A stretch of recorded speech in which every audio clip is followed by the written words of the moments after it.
Welcome to Hudson Raider football on the River Channel. I'm Chris Larson.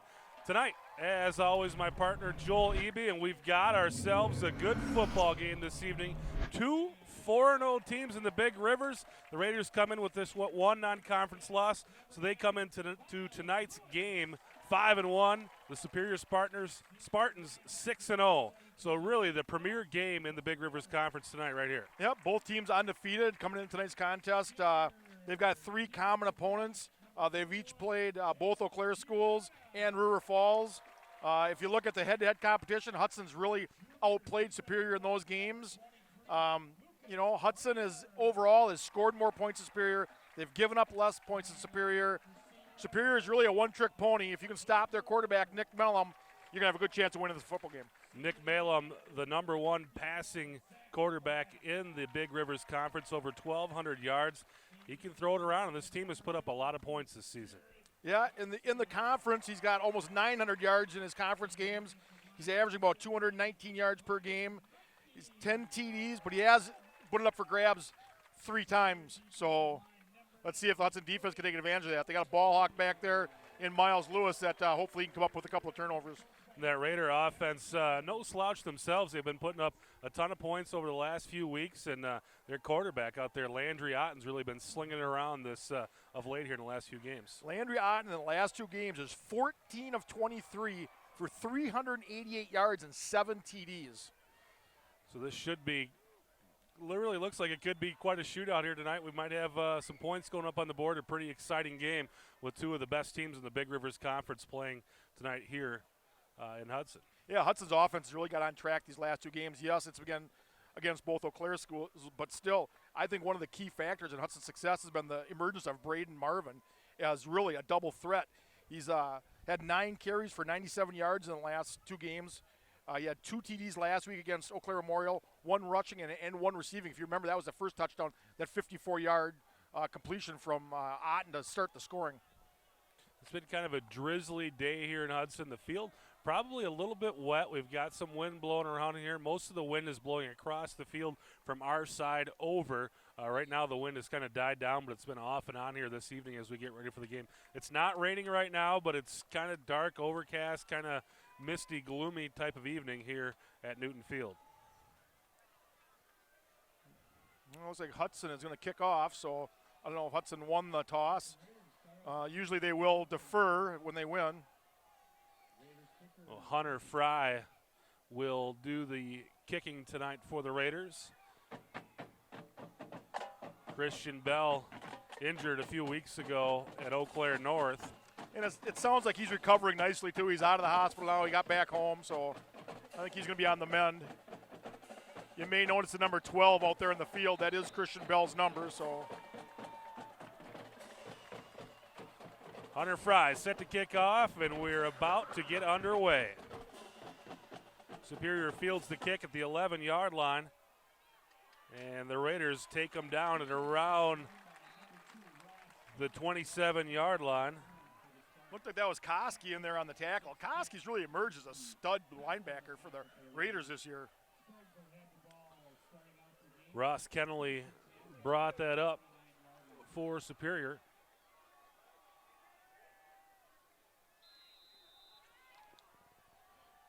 And again, these Spartans, kind of a high-flying act. Throw the ball around. They'll send a man in motion. They'll run it around the left side. Raiders do a nice job closing it down, and they will drive him down. It's going to be a short loss. Maybe he got back to the line of scrimmage, but not much. Miles Lewis out there shutting that one down. Yeah, Miles Lewis just basically ran right around. There were 2 blockers out there that could have, tried to get a piece of him, and nobody even looked like attempted to put a shoulder into him. And as a result, Miles was able to make a nice play. 2nd and 10 now coming up for the Spartans. Superior was at Eau Claire North last week. They won 35-31 at Carson Park. Superior does have 5 players with more than 10 carries this year, so they do spread the ball around a little bit in the running game. Mellum looking to throw. He's going to throw it around the right side. He's got his man. Jake Giordana pulls him down, but it's going to be a gain of about 8 or 9 yards for Madison Schwartz. Going to bring up a 3rd down and about 2 here now for Superior. The Superior football team comes in with a lot of seniors. They got about 32 seniors on this roster. Very experienced football team. Probably many of them remember the kind of the beatdown that this Hudson Raider team put on them last season up in Superior. Mellum looking to throw, throws it over to the left side, going to be incomplete. Cal Johnson got a finger on that. He's not happy with himself. He looked like he could have had that one, maybe taken it back to the house, but that was definitely one of those balls that could have been intercepted. Either way, the punt team for Superior will take the field, 4th down and 2 at Superior's 38-yard line. Miles Lewis and Cal Johnson standing at around the 27-yard line, set to receive the punt. A high short kick. It's going to drop down around the 40 and will go out of bounds at around the Hudson 39. So the Raiders will have pretty good starting field position. And this offense has been very efficient over the last few weeks. Looked like that might have come down and almost had a chance of hitting Jared Johnson. He was coming downfield, but luckily the ball got out of bounds, and Hudson will take over on, what'd you say, on the 40-yard line? So Landry Otten and the Raider offense start the drive 60 yards from pay dirt. They'll hand it off to Diemel. Diemel, nice run across the 50, still on his feet, down to the 45. 1st and 10 coming up for the Raiders. 15-yard carry for Dayton Diemel on 1st down. Dayton Diemel, only a sophomore, has really had a heck of a season. You know, he's kind of put into service because of a couple of injuries to the upperclassmen, and has really done a great job. 1st and 10 at the 45. Otten under center, Diemel behind him. And they'll give it to Hunter Fryer on the left side. Fryer, lots of room. Fry will take it inside the 40 down to around the 37, 38-yard line. Going to be a pickup of around 7 or 8 yards there in 1st down. We've seen the Raiders with a quick strike offense through the air the last few weeks, and tonight they're going to work here. First 2 downs, picking them up in big chunks on the ground. They'll give it to Diemel once again, and Diemel should have a 1st down out across the 35. Dayton Diemel's carried the ball 30 times for 141 yards in the last 2 games. And he had 1 touchdown last week against Eau Claire Memorial. So Fry was carried at 19 times for 92 yards, had 3 TDs against Eau Claire North, and 1 receiving touchdown against Eau Claire Memorial. So that's kind of been the backfield for the Raiders. 1st and 10, Landry Otten looking to throw. Fakes it and then tosses it deep, looking for Alex Herring, going to be incomplete. A little bit of pressure there by Superior, but yeah, there's good coverage there by the Superior secondary on that. Not any separation. Ball was clearly overthrown. 2nd and 10 now for Hudson. Really, this is 4-down territory for the Raiders. They'll give it to Hunter Fryer on the left side. And again, Fry with some room is going to pick up about 6 yards, maybe 7 there on 2nd and 10. Set up a nice 3rd and short situation coming up.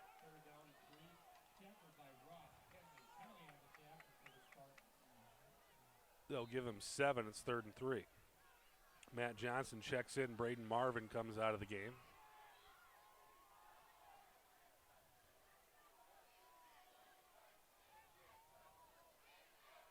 Johnson in motion. And they're going to give it to Hunter Fry. Fry, lots of room. Fry across the 20, down to around the 12-yard line. 1st and 10 coming up for Hudson. And there we go in that beautiful zone where you're just outside the 10-yard line. You're close enough to get a touchdown, but you're far enough out to still get another 1st down. Braden Marvin back into the game now.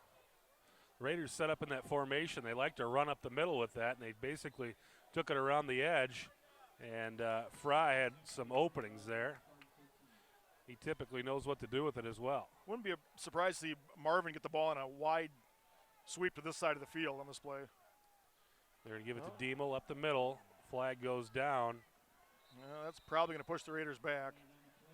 Diemel picks up 2, but we'll check the flag. Kind of in the neighborhood of holding. Well, they're counting the number of Raiders on the field. I don't know if it was a penalty or not. There's He had one too many guys in there. Well, Marvin came in, Johnson didn't come out. So that will back Hudson up. boy, those are the kind of mistakes you just really hate to see this part of the season. That's a 10-yard penalty. Yeah, I thought it was a 5-yard penalty. It's a 15-yard penalty. They're going to mark that back 15 yards. Wow. Wow, is that a – wow. I didn't know that was a 15-yard. I thought it was a 5-yarder. So 1st and 15 now for the Raiders. And they'll give it to Diemel up the middle. Diemel's going to pick up some yardage. Superior looked like they were going after the fumble there. They're trying to strip that ball out of there. But Diemel picks up about 10 on 1st down. Well, they'll give him about 8. Well, they're going to have a couple of 10-yard runs to get this ball down to a position where they got a chance at going for it on 4th down. 2nd and 17 now for Hudson. And Otten will give it to Fry, and Fry's going to fall forward, pick up probably about 6, and we'll set up a 3rd down and 11. See where they mark it. They're only going to give him about 4. Kind of surprised with the success Hudson's had throwing the ball. They haven't tried throwing something here.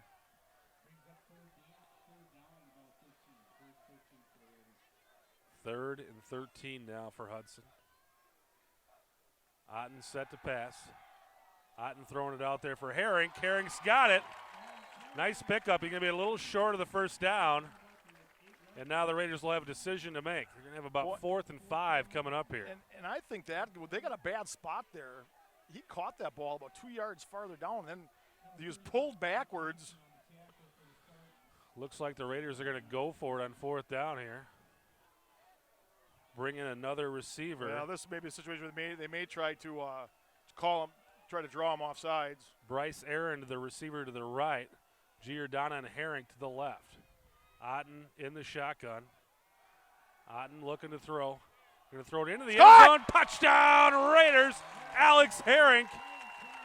When you've got a 6'5 receiver out there, you can just throw it in there, and Herring basically reached out and grabbed it. That was a heck of a zip on that ball by Otten. Both his last 2 passes looked like he had a little more mustard on him. There definitely wasn't any air under those balls. So the Raiders take a 6-0 lead on the 4th down pass from Landry Otten to Alex Herring. And Hunter Fry comes onto the field to make it 7-0.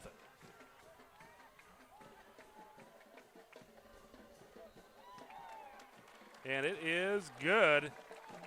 The Raiders out to a nice early lead here. And once again, Hudson overcomes a big mistake. We've seen it all season long where Hudson's dug themselves in them holes, and they've just managed to get out of it. And once again there, I mean, a 15-yard penalty for too many men on the field? Seems a bit excessive to me, but they must call like unsportsmanlike conduct, or it's got to be something like that. It's got to be called. So either way, the Raiders, as you said, basically seem to be undeterred. And the nice thing that I saw out of that drive is the Raiders could essentially pick up 6 to 7 yards a carry with the run game there. And if you could do that, you're going to make for a long night for the defenders of Superior. Yep, and and that drive we didn't see Braden Marvin. I kind of talked about him in the warm up to the game here, and he didn't touch the ball once there. 6:35 left in the 1st quarter, almost halfway through. This is a Superior offense averaging around 30 points a game. Yeah, they came into for the season, they're averaging 41 points a game, and for the conference, they're averaging 34 points a game. Fry set to kick. It's going to be fielded around the 5-yard line. And he's got a seam. We'll take it up to around the 27-yard line before Jack Koski once again makes the tackle. And that's one thing I think you're seeing, too, is that, Hudson does schedule, I think, the toughest non-conference games in the Big Rivers Conference. You see a lot of these guys go and they play these marshmallow teams. And, Superior, you can't really blame them for geographically. There really isn't anybody up there unless they're going to go play the Duluth schools, which I suppose they could. Yep. But, playing Rhinelander and Ashland just isn't the same as playing Minnetonka and Chanhassen. It is not. And those games, but now that's when you see the benefits of those games now. When you get into your conference schedule, you're not scared by anybody. Mellum will hand off. They'll run it around the right side. Nice gain here for the Spartans. Boy, Zach Kraft had a chance there to make a tackle for a loss back there, and basically the runner ran right through him. 12-yard gain for Jake Leibel, and he's also their number 1 receiver. Keep an eye on number 25 tonight.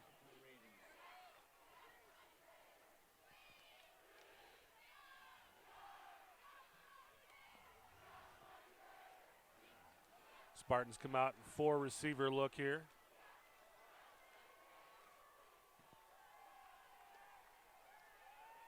And Mellum stepping up. He's going to run and will take it out to around the 50-yard line. It's going to be close to a first down. I think he'll be just a hair short. About a yard short. Sets up 2nd down and 1. I don't know what Jared Johnson was doing there. He kind of like stopped his pursuit. It looked like he was going to run right through the would-be blocker and kind of stopped. And maybe it looked like he was looking for a screen pass. And Mellum looking to throw. Going to throw it deep down the right side. Giordano with the coverage, but they'll make the catch, and they will be set up down around the 20-yard line of Hudson. Nice grab out there. Boy, that was a nice pass by Mellum. Threw it right where it had to be thrown. 1st and 10 now coming up for Superior at around the 23-yard line. Looked like Giordano had pretty good coverage there, but kind of got turned around, and once he got turned around, there was not much he could do. Threw it in the right spot. 1 receiver way out there to the left. They'll run it up the middle, and the Raiders are going to pull down the runner before he can do too much damage. It'll be a pickup of about 3.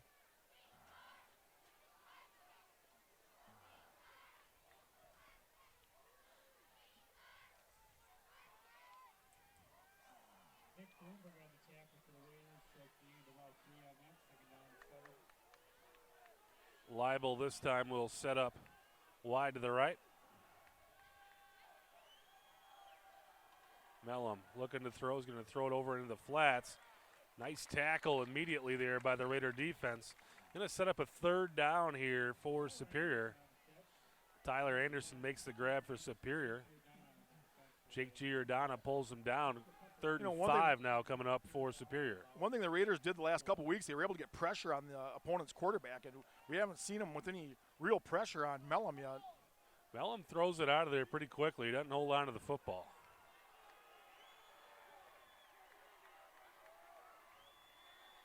Throws it over to the right side for Leibel.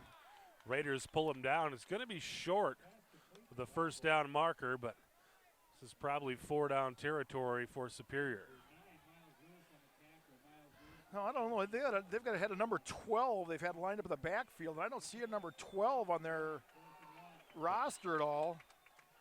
One of their leading rushers coming into this game was Aaron Wakefield. Aaron Wakefield Zubate. I wonder if he maybe switched numbers, trying to do a little skullduggery. 4th and 1 here for Superior. Oh, and the Raiders jumped. Elliot Motu not happy with himself on that. We've seen Hudson do that to a lot of opponents. Yep. And we don't typically fall for it, but we did there. Yeah, and that's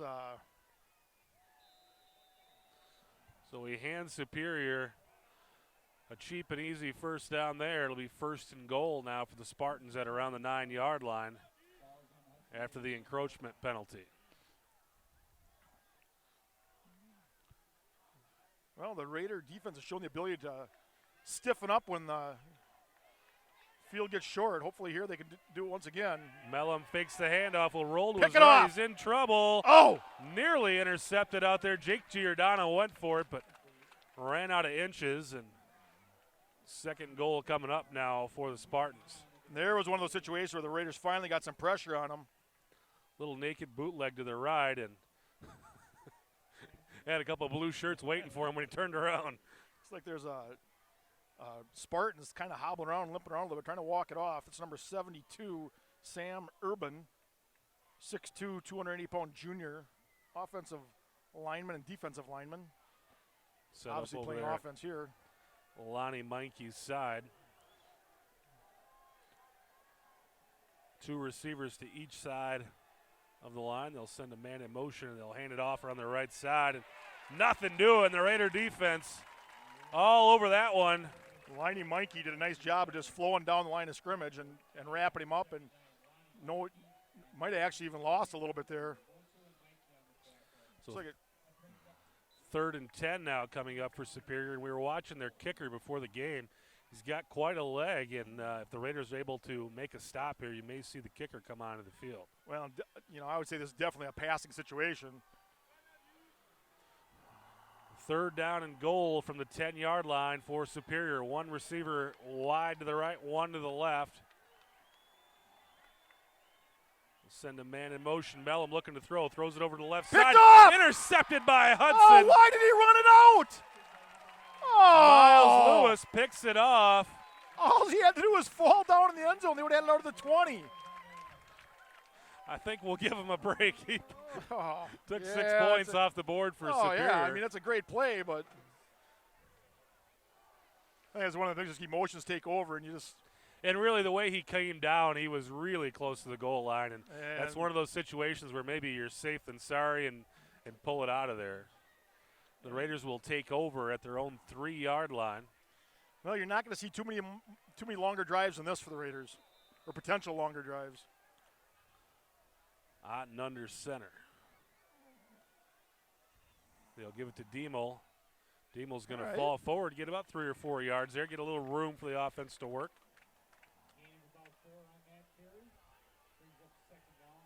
And one of the things we've talked about with Diemel is he always keeps those legs moving, always falls forward, and for a sophomore to play the way he does, that's a nice job out there carrying the ball. 1:25 left in the first quarter. Raiders lead at 7-0. Trying to add to the lead, they'll give it to Braden Marvin. That Braden Marvin cut down after a short gain there. Man, he might have got a yard. I don't even think he got a yard. I think 3rd and about 5 here coming up for Hudson. Well, do you trust your quarterback to make a pass here, or do you try running it again?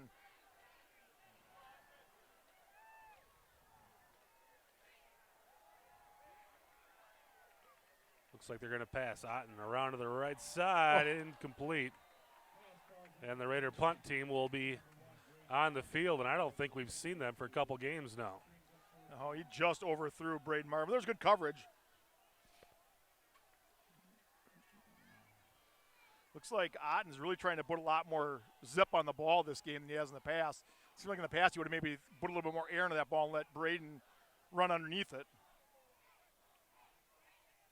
I think this is the first time we've seen the punt team for the Hudson Raiders since Chippewa Falls. Alex Herring back to kick. And Superior has 1 man standing around the Hudson 40. And a lot of bad things can happen when you're punting from your own end zone. Nice snap. Herring gets the kick away. It's a line drive kick. Well, Giggs is going to take a Raider bounce. A nice Raider bounce.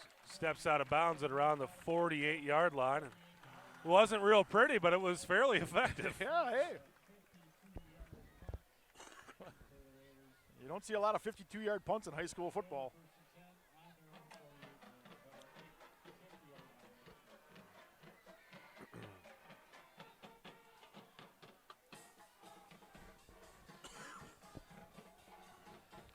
Well, I got to believe the Superior offense feels like they left some points on the table in that last drive, and hopefully the Raiders don't let them get quite so close this time. We'll start at the 50. Mellum looking to throw under pressure. A lot of pursuit coming from the backside. Mellum's going to turn the corner and go out of bounds at around the 47-yard line. It looked like Zach Kraft was going to chase him down, but Mellum pretty much just outran him to the sideline. Yeah, look, he ended up getting 4 yards on it, which is more than I thought he was going to get. It looked like he wanted to run it up the middle, and lane was closed off, and elected to run to the near sideline. And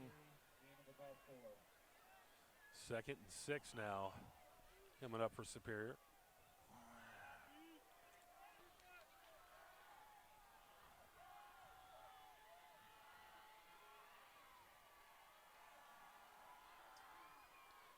Mellum set to throw, throws it out into the flats on the right side to Live. Oh, nice pulled tackle. down. Jake Giordana drags him down. Loss of 5 on the play. Giordana, nice open field tackle there to take away the yards they gained on the first down. Back to 3rd and 10 now. Quarter is going to end here, so at the end of 1, it's Hudson 7, Superior 0. And Joel, what do you think 12 minutes into the contest? Kind of a little bit of what I expected. I didn't think Hudson would run away with it, but I didn't think Hudson would have that much difficulty. Other than the one drive. And Superior looked pretty good. There really weren't any super big plays. I like to see the fact that Hudson overcame that big penalty. Take a look at scores around the Big Rivers from last week. It was the Hudson Raiders 47, Eau Claire Memorial 20. It was Superior 35, Eau Claire North 31. Chippewa Falls gets their first win of the season. They win it 34-13 over River Falls. And Menominee 14-0 up at Rice Lake. And again, Menominee has not given up a point yet this season. It's really pretty impressive at this level, to go that long and not give up a point. Raiders are going to have their hands full when Menominee comes to town. Menominee's going to have a huge chip on their shoulder. Hudson's hasn't lost to them in like the last 5 seasons. And so they got this one circled on the calendar. I think maybe this community owes me something. Since I've called these games, the Raiders have not lost to Menominee. Mellum back to throw on 3rd and 10. To step up, throw it down the sideline. He's got his man, and he's going to be into the end zone. For a touchdown. Touchdown for the Spartans. Carter they just gave him too much time to throw that ball. Looked like it had decent coverage to begin with, and I don't know if Giordano just gave up on it or what, but he allowed the receiver to get behind him, and just like that, it's going to be tied up. Well, there's a big play. Nick Mellum to Carter Anderson moves the score to 6-7, and come onto the field here to kick the extra point. Block Snap wasn't very good, and so the Raiders get a break there. It's kind of a bad snap, and by the time they got it down, it was really too late to even try to kick it through there. So 10 seconds into the second quarter, Hudson leads it 6-7. Yeah, hopefully that missed extra point could be big in this game. I think it's going to force Superior, if they do score again, they're going to have to, probably be forced to go for 2. Raiders offense, that first drive of the game was basically unstoppable other than the penalty. Everything went for big yardage. Kind of got to give them a break on that last drive when you're starting the drive from your own end zone. Tough to get too much going, but it'll be interesting to see what the Raiders look like here. The Raiders have showed the ability over the last couple of weeks to have the big play and to score quickly. There they gave one up, so maybe they can get one back quick. Maybe we'll have a kick return for a touchdown. Very close last week with Jake Giordana. Giordana, Hunter Fry, Miles Lewis back to receive this kick. Schwartz the kickoff for Superior. Ooh. Long kick, fielded at about the goal line, and they'll call it a touchback. So the Raiders will start this drive at their own 20. Boy, what a weapon that is. You got a kicker that can kick it into the end zone because there's no chance to return it.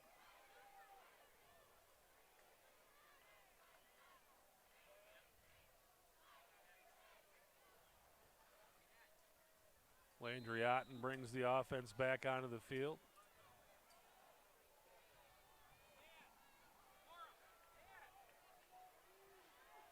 Otten under center. Braden Marvin in motion. And they'll give it to Diemel. Diemel's going to fall forward for about 3.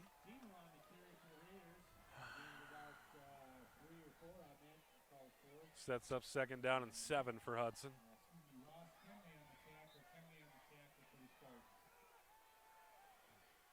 Otten in the pistol this time. They run Fry in motion. Otten looking to throw. He's going to throw deep. Looking for Giordano. There He's it got is! him across the 40 into Superior territory down to the 34-yard line. Giordano with a little like stutter step as he was running down the sideline. Just kind of slowed down and then took off and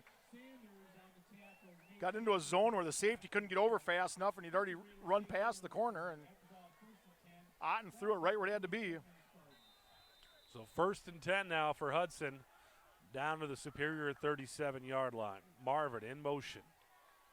They'll fake the handoff. Otten looking to throw again. This time he throws it deep for Fry, and Fry makes the catch. Braden Marvin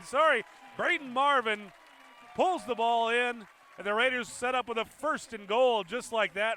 And Joel, you called it. We were looking for the big play, and there's 2 of them in a row. Raiders knocking on the door now. Yeah. Now it's up to the offensive line here to allow Diemel to get this in. Oh, well, it looks like they got Fry lined up deep. Gerke in there. They'll give it to Fry, and Fry just kind of stopped there. I don't understand. I've noticed that either he stops or turns around and backs into the line. You got to plow into it. Braden Marvin. I think they actually lost a yard there. Bryce Aaron back into the game. 2nd and goal from the 4-yard line now. Aaron wide to the left. They'll run Marvin in motion. It looked like Superior move, but must not have crossed the line of scrimmage. Otten resets. There's Diemel in the first touchdown. And Diemel's into the end zone. Touchdown, Raiders. Matt Wang comes running off the field, the center for Hudson. Fired up about the score. Hudson That's really what gets those offensive linemen pumped up, is when you get those runs up the middle. And really, there was no doubt about that. Diemel was 5 yards into the end zone before anybody laid a hand on him. And that's one thing I like. I like Hunter Fry in the backfield, running the ball and doing some of that misdirection. But it just seems like when they do that direct handoff, that might have been wide. Ooh. Well, I was wrong. It was good. It was close. So the Raiders take a 14-6 lead with 10 minutes left in the second quarter. That drive took about 2 minutes? Not even? Yeah, it took less than that. Superior scored with 11:50 left. We got 10:08 on the board, so 1 minute 42 seconds. That's the quick score we were looking for. Now Superior will have to come out and answer. And I think that's the biggest surprise to me watching this Hudson offense versus teams that I've watched in the past. Is in the past I've been that grinded out the 4, 5, 6 minute drives, and this team has no problem with scoring in 1 or 2 plays. Well, Landry Otten certainly isn't afraid to throw the football. No. We talked about that in the non-conference schedule, that we thought that would be the personality we'd have. John Ucatel would be more the running quarterback, Otten would be more the throwing quarterback, and really since Ucatel's gotten hurt, Otten's taken ownership of this offense, and really he's got him into high gear. Fry set to kick.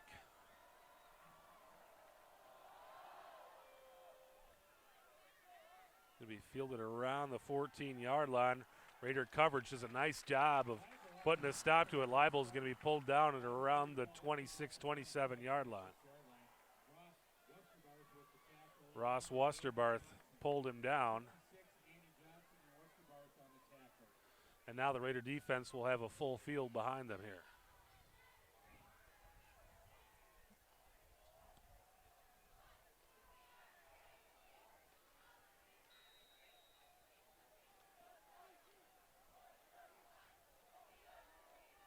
Here we have an opportunity for the Hudson Raiders really to take over this game. If they can get a quick stop here and get the ball back and score again before the half. And Mellum is going to be nearly pulled down, back on his feet. Now a host of Raiders will yank him down for a short loss. In his best Ben Roethlisberger impersonation, got away from, look at Jared Johnson, had him wrapped up for a nice loss, and luckily enough, slowed him down enough to let another few other Raiders to get in there and finish off the job for what looks like about a loss of 1. Loss of 1 will set up second down and 11. Leibel, the leading receiver for Superior, wide to the right, to the near side here of the field. Mellum looking to throw to him, and Giordano's going to pull him down after a short gain. Mellum wanted to throw it out there, and Giordano looked right on him and gave him a little pump fake and then had some room to throw it out there. Pickup of around 6 will set up third down and around 6. It's like Giordano was aided a little bit by the turf here at Newton Field, and it looked like a good position to make the tackle, but the receiver did slip a little bit, and Giordano able to finish him off and keep it to a minimal gain. One receiver to the far side of the field. We're going to have a timeout, Superior. Superior will call timeout. It looked to me like Leibel may have took off a little early on that last play, but got away with it either way. Third and medium here coming up for Superior. Yeah, I'm really surprised that, well, no, I do see, I guess Lucas Traynor is out there. I was kind of surprised because he had a really nice game last week. He was one of the leaders on the team in tackles. With this throwing attack by Superior, it looks like the Raiders are just pretty much played with an extra DB this week, with Giordano pretty much staying in there. It seemed like last week when Giordano was in, Traynor would come to the sideline, but here, maybe that was a situation last week where they were giving Giordano some time at defensive back to get him ready for this game. I do have to say one thing about last week's game. I was poo-pooing their double reverse flea flicker last week, but after seeing the game on film, Herring was wide open. If Auden would have had another second, that would have been a big completion, more than likely for a touchdown. Two receivers wide, Leibel on the wing on the near side of the field. Mellum throws it out to his left, and they'll have a completion that should be a first down for Superior. Tackled by Miles Lewis, but it was a gain of around 8 yards. Set up a 1st and 10 for Superior at the 40-yard line. Raiders leading at 14-6 over Superior. 8:25 left in the second quarter. Clock ticking. You know, the Raiders really let an opportunity there to get the ball back, let it slip away. Mellum set to throw. In trouble, throws it over to the right side. He's got his man. The Raiders do a nice job of taking him down, but it will be a first down for Superior. Pickup of around 14 for Anderson. I think Leibel took off really again on that play. I'm going to have to watch again. I don't know if that's considered going in motion or.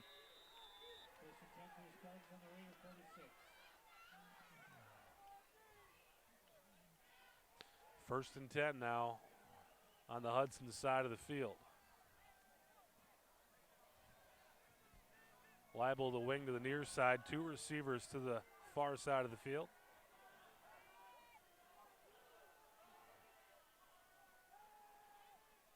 And Mellum will take off. He's going to pick up about 3 or 4 yards.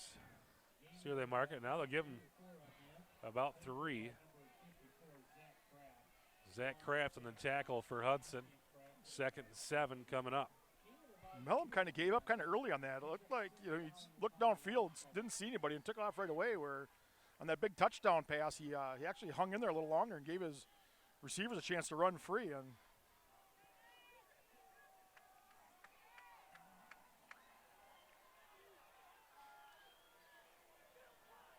second and a long 7 for Superior.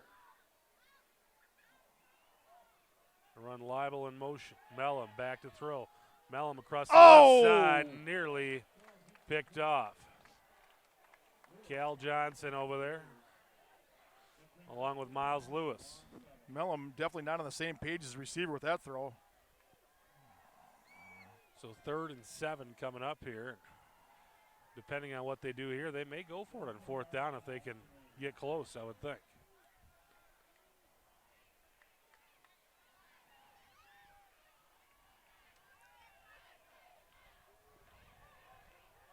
I got a feeling Mellum's going to look this way and try to take advantage of.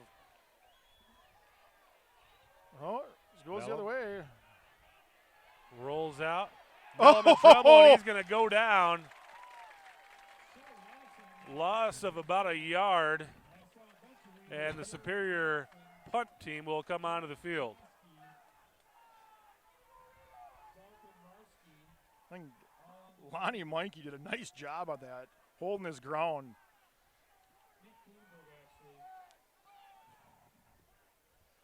Cal Johnson, Miles Lewis standing at around the 10-yard line. Kick is away. Short kick. Short, high kick. It's going to take a Superior bounce, and it's going to be down at the 5-yard line.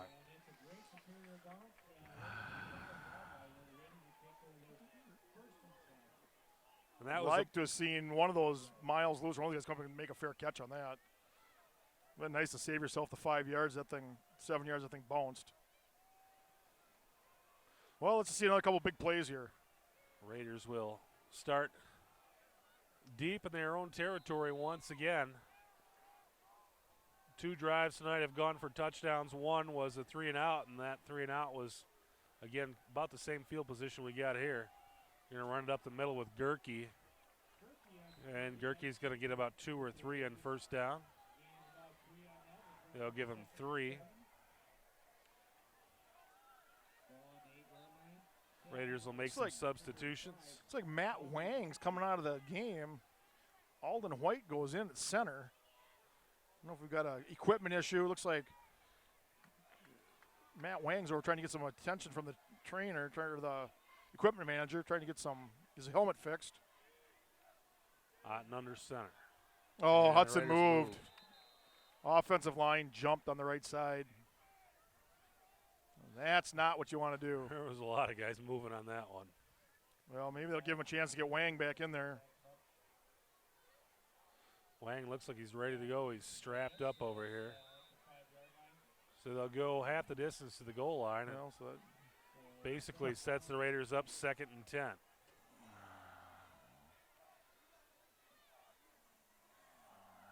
Otten gives it to Gerke. Gerke basically replicates his first carry, about a gain of 2 or 3. Now we got a 3rd and long coming up for Hudson.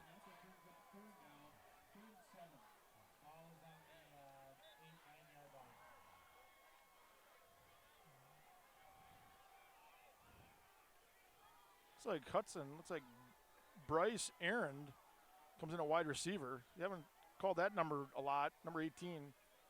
Giordana and Herink on this side.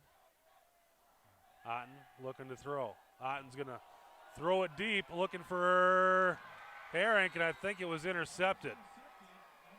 Basically as good as a punt, though. He'll pull it down at the 45. Boy, Hudson receivers did a very poor job of going after the ball on that.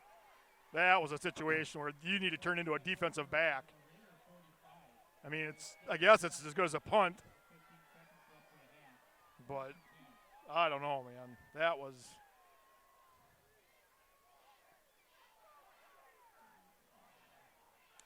hey, Raiders been playing pretty much on a short field all night.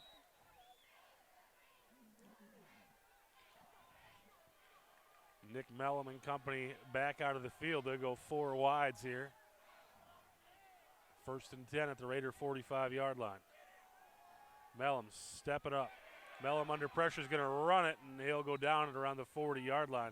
Be a pickup of around 5 for Mellum on first down. Mellum just kind of slid down there.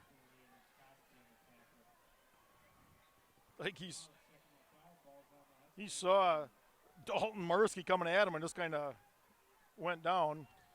Just under 5 minutes to go in the quarter.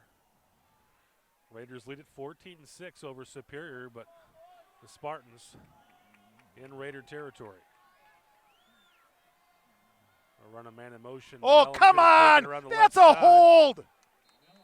Pickup around 4 is going to lead to 3rd down and short for the Spartans. That's incredible. He had a full fist of his jersey. It doesn't call it.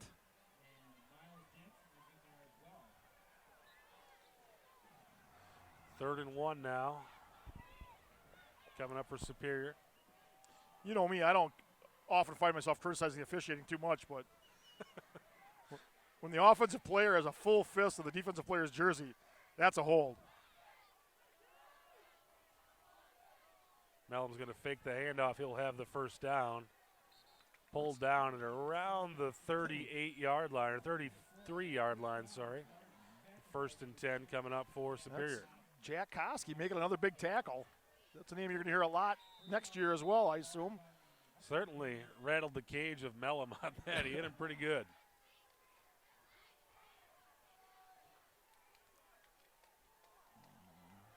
Yeah, it looks like they got a different quarterback in there now. It's like that number.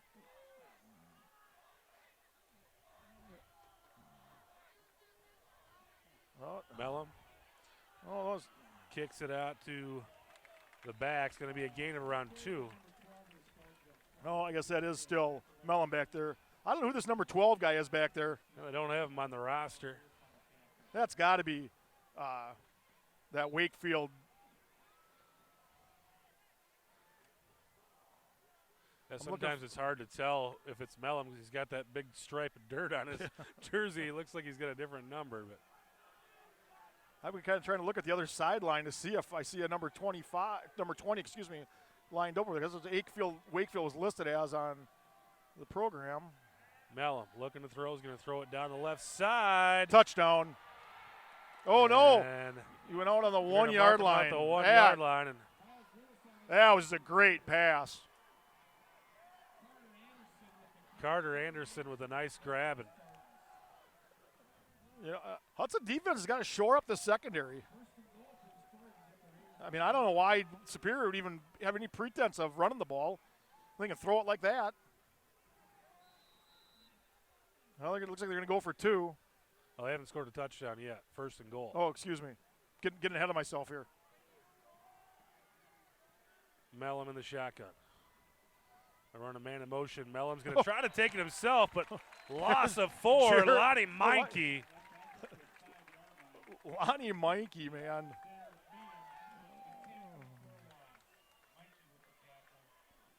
Set up a second and goal now from the 4.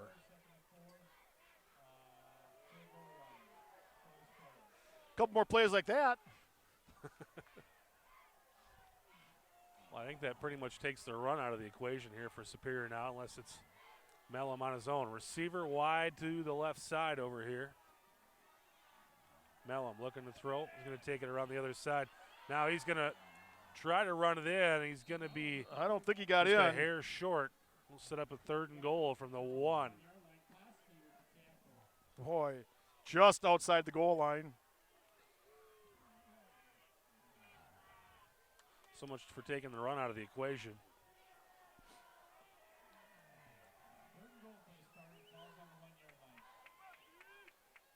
Yeah, and Jared Johnson had enough penetration.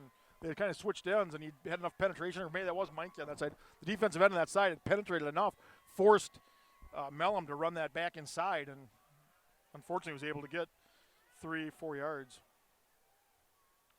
Some confusion over there on the Superior sideline, and they will call a timeout.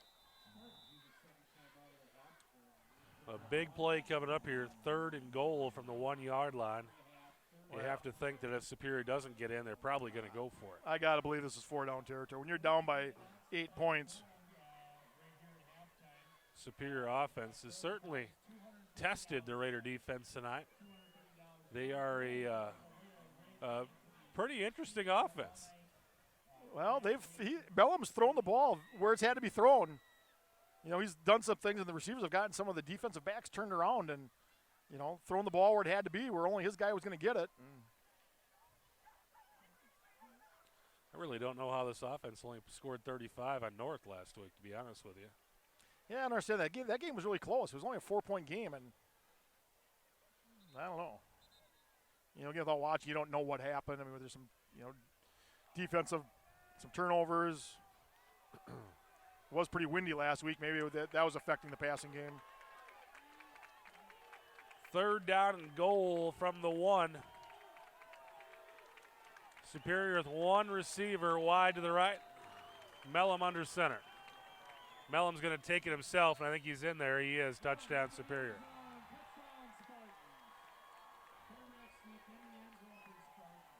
That will make it 14-12.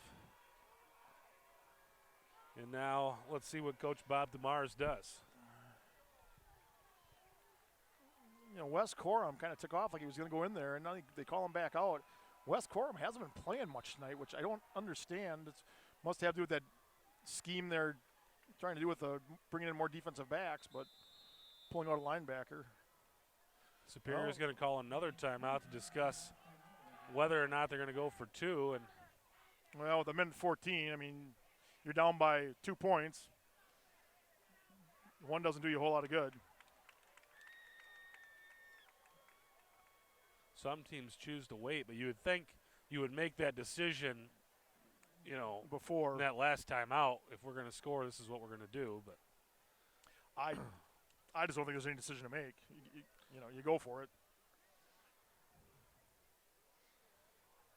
If anything, it's keeping us in suspense. I guess the only rationale, if you do keep with a 1 point game, at some point, then you can go for two. And yep. Other games around the big rivers. Rice Lake at Chippewa Falls. Get to those in a second. I would imagine this is Two-point going to be some conversion kind of attempt. I would imagine it'd be some kind of an option play for Mellum where you can either throw it or run it. He's had some success where he's kind of tucked the ball and looked like he's going to run wide and then cut it back up the middle.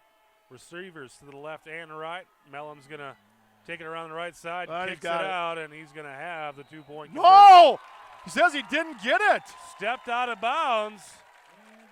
So the Hudson Raider defense holds, and the Raiders will hold on to their 14-12 lead. That was close. That was very close. He looked like he knocked over the pylon, which, I don't know, I guess I thought the pylon was, but maybe because he knocked it over with his body instead of the ball. Well, Hudson's get one more chance here to go on offense with just over a minute to go. 1:07 left to play. Raiders leading at 14-12 over Superior. And again, as we've said, this Hudson team has not been afraid to throw the ball around, and they've done it with some success here, especially over the last few weeks. Hudson will get the ball back to start the second half. So does that figure into your strategy here? Do you maybe not take a chance and maybe not want to throw an interception and give Superior a chance to get some more points? I think a lot of it depends on this kickoff. You Well, get the ball around the 35-yard line, I think you're going to take a few shots. Yeah, that first kickoff, we kicked it into the end zone, and if that's the case, I would imagine Hudson will just come out and take a couple of knees. And Whistle's blowing over here. Officiating crew having a discussion.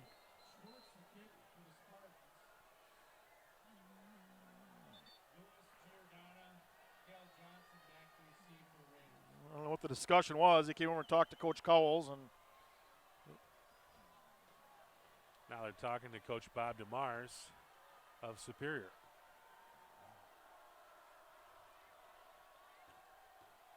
Maybe they're talking about lunch at halftime. Superior set to kick. Miles Lewis, Giordana, Hunter Fry back to receive. Going to be returnable, fielded by Lewis at the 10. And Lewis is going to take it over the 30 to around the 31-yard line.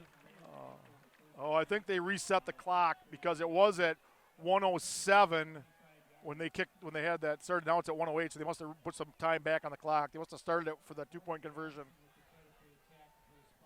I thought there was 1:14 left when Superior scored, but So the stoppage basically buys the Raiders about six seconds here.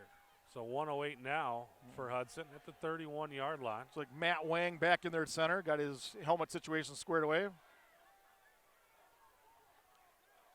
Raiders will pitch it to Hunter Fry around this side. Fry's got some room. He'll cut it up, and now he's going to be pulled down at around the 36-yard line. Going to be a gain of 5. Looked like he had a little better chance to get some yards on that. It looked like he had a couple of blockers out there, and that defender for Superior was able to split through the blockers and make a nice play to keep it to a 6-yard gain. Otten looking to throw. Otten throwing it over to the right side. He's got Get out of Giordano. bounds! Giordano spins around. He's going to have the first down. That will stop the clock momentarily with 37 seconds left. These Raider receivers need to learn. They got to get out of bounds. Clock stop, but it will start right now. Clock rolling. Hudson will And call the Raiders timeout. will call timeout. But as you said, Joel, he steps out of bounds there. The clock stops, and we can save a timeout. Yeah, that cost him a play. I would guess Coach Cowles is having that discussion right now in the huddle. Other games in the Big Rivers, we talked a few moments ago about Rice Lake visiting Chippewa Falls, and Rice Lake's one of those teams that I think a lot of people looked at as one of the teams that could challenge for the Big Rivers Conference, but with so many injuries, especially at that quarterback position, and their quarterback is just basically their entire team. And with him going down, it's pretty much relegated the Rice Lake Warriors to middle territory, at least in this conference. Yeah, they lost basically their best player on offense and their quarterback and their best player on defense and linebacker. So both Chippewa Falls and Rice Lake 1-3 tonight. Otten looking to throw. He's going to throw it out around the right side, nearly intercepted. Looking for Giordano. Going to bring up 2nd and 10. 30 seconds left in the half. You know, the Spartans are pulling everybody deep. You'd think you'd be able to get something to maybe one of the backs out of the backfield. Maybe want to pass to Braden Marvin along the sideline. And Raiders looking to add to a 2-point lead. Otten across the middle, and that one should be incomplete. Picked. They're going to say that was picked. They're going to say that was caught. So 25 seconds left, and Superior will come back on the field. I don't know, it looked like it hit some grass to me, but. Well, good news is Superior has no timeouts. 25 seconds to work with. This is one of those spots where you got to keep everything in front of you. Superior has definitely shown the ability to throw for big chunks of yardage. Yeah, and, you know, first down stops the clocks to move the chains. So, I mean, they could definitely get, 3 plays out of this. 25 seconds left in the half. Superior trailing by 2 with an opportunity here to get some points. Mellum under pressure, going to throw it across the middle, incomplete. Looking for Schwartz at midfield. And Mellum has looked much better throwing the ball deep than he has trying to throw those short routes across the middle. 20 seconds left now. 2nd and 10 for Superior.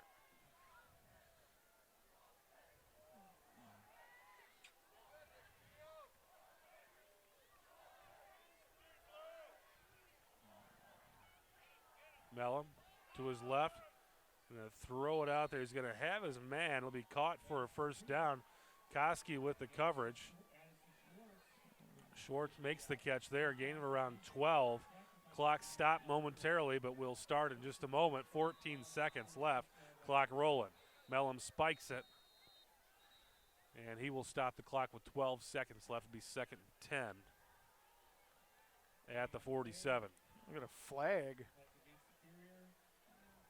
I don't know what the flag was for. Oh, false start. So false start. And it'll be first and how 15. does that start the clock? I'm not sure either. Glad it did, but 9 seconds left now. 2nd and 15. Well, I guess because they did not count the play where he spiked it. Yep. 2nd and 15 now. I think this should be the last play. 9 seconds left. Mellum back to throw. Mellum loading up, and it's going to be incomplete. No. Still 5 seconds left in the clock. 3rd and 15. Mellum will get one more chance.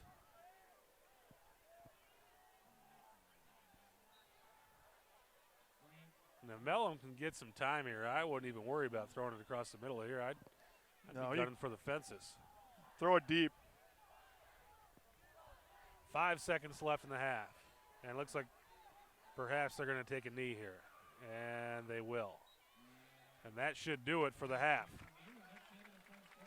So at halftime, the Hudson Raiders will go to the locker room leading at 14-12 over Superior, and really a pretty entertaining game. The Raider offense did really very nicely when they've had a regular field. They had 2 times there where they were starting in the shadow of their own end zone. They couldn't get anything going. On that last drive there, it was just a matter of probably trying some things they wouldn't normally do because of the clock.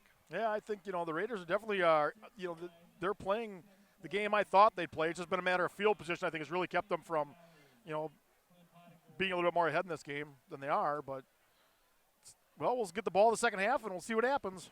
All right, we'll be right back with second half play.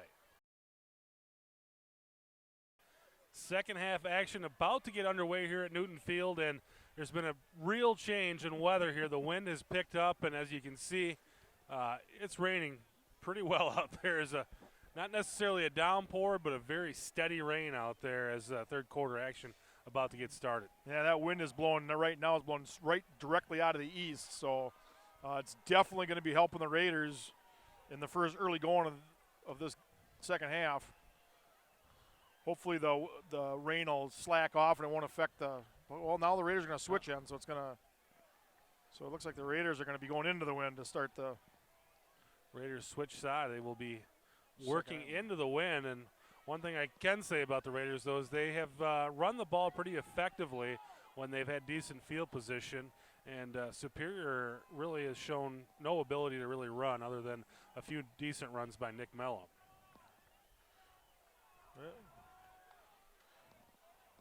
So the Raiders will be going into the wind here in this third quarter.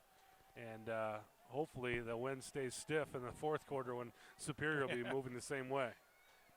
Raiders clinging to a 2-point lead. Hopefully if they can extend that lead here right away. 14-12 Hudson. Got a score from another game of the Big Rivers Conference right now. Eau Claire North at Menominee, and they have put the first points on the board that Menominee have given up all season. It's 14-6, Menominee over North at halftime, but one of those kind of lesser teams, a 1-3 team, giving Menominee a nice little challenge there in the first half of that game. Yeah, I think, we talked about it, as a North, a team that could put together, 3 wins, maybe sneak into the playoffs.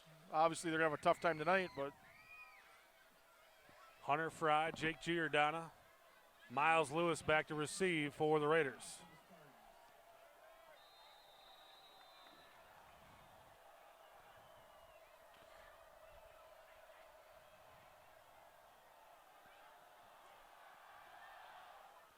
Kick is away, line drive kick's going to go into the end zone, and the Raiders will start this drive at their own 20. Boy, that's a pretty effective weapon. When you can kick that ball into or out of the end zone like that, it's not many drives you see in high school start at the 20 or inside the 20. Did have a stiff breeze at his back to help him out there for sure, but either way, to kick it into the end zone, as you said, Joel, gives your defense a definite advantage. Otten under center for the Raiders. And Otten's going to run the option. They'll kick it over to Fry. Fry across the 20, and he'll go still on his feet across the 35.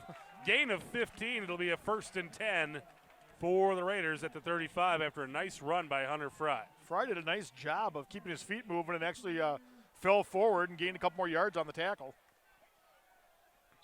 1st and 10 at the 35 now for Hudson. And they'll give it to Diemel. Diemel getting across midfield to the 50, down to the 45 of Superior. So another 20-plus yard carry there. And they're actually going to give him 21 yards. And the Raider offense doing really what we thought that they could do here, run the ball well. Yeah, Raiders, there are a couple nice runs there to get this half going. This time they'll give it to Gerke, and Gerke's going to pick up about 5.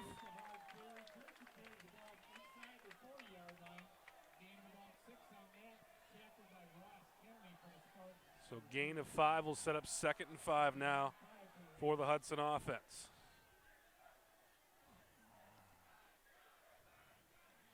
And this time they'll go with Fry. Fry with room. Fry down to around the 30-yard line, still fighting. They're going to mark him down at around the 31, and that'll be another first down for the Raiders.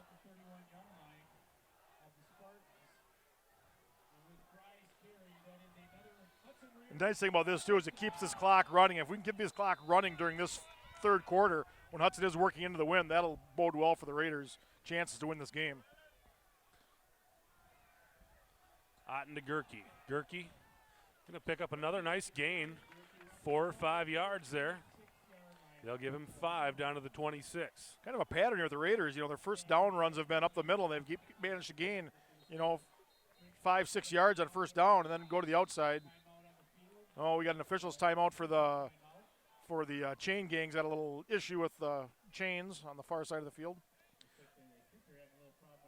But the Raiders have done a real nice job with, running on first down, getting 4, 5, 6 yards, and then, breaking it outside with Fry to get, big chunks on the outside.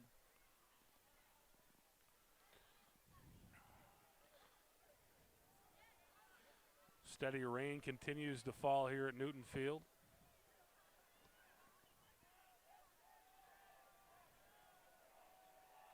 Still having some problems over there on the far side. Kind of fortunate we're located here on the west side of the press box, so we really are not getting the brunt of the rain or the wind.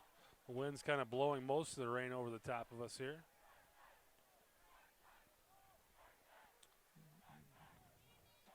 Official is keeping the ball covered, so it's sometimes when you see that rain in the lights, it's really deceiving because it looks a lot worse than it really is, but obviously the officials feel that it's raining hard enough to be a factor. And looks like they've got the problem resolved, so the Raider offense back to work here. Well, we don't mind the chain being shortened up when the Raiders are on offense. Otten will give it to Demo, and Demo met behind the line of scrimmage. Is going to be a loss for the Raiders. I don't think the Raiders have seen third down yet in this drive, and they'll have a third down and about 6 coming up here. Yeah, that offensive line of Nelson, Wilgren, Matt Wang, Tobin. I believe it's 3rd and 6 from the 27-yard line. Matt Johnson in there at tight end. Demo and Fry the backs. Otten looking to throw. He's going to throw it deep. Looking for Giordana, and Giordana nearly came up with the catch, but will be incomplete and 4th down coming up now for the Hudson. Very nice coverage on that by the Superior defense. Not much of a chance there. Did a nice job of staying in between the quarterback and the receiver. Would have been a spectacular catch by Giordana. Kind of thought the Raiders would run there and try to set themselves up with the 4th down and short, but they throw it, and now we've got a 4th and 6 coming up at the 26-yard line.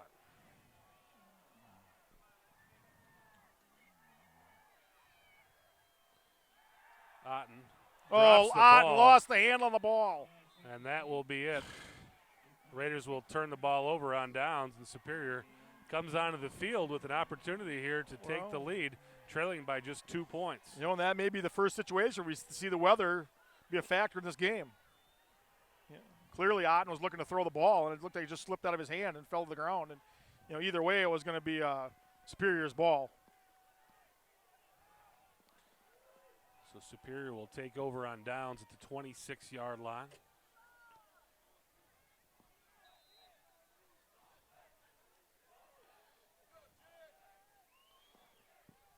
See how Superior quarterback Nick Mellum deals with the rain here.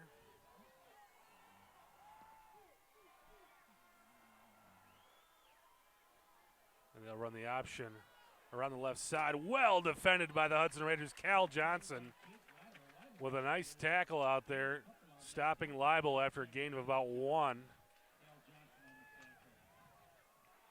2nd and 9 coming up for Superior.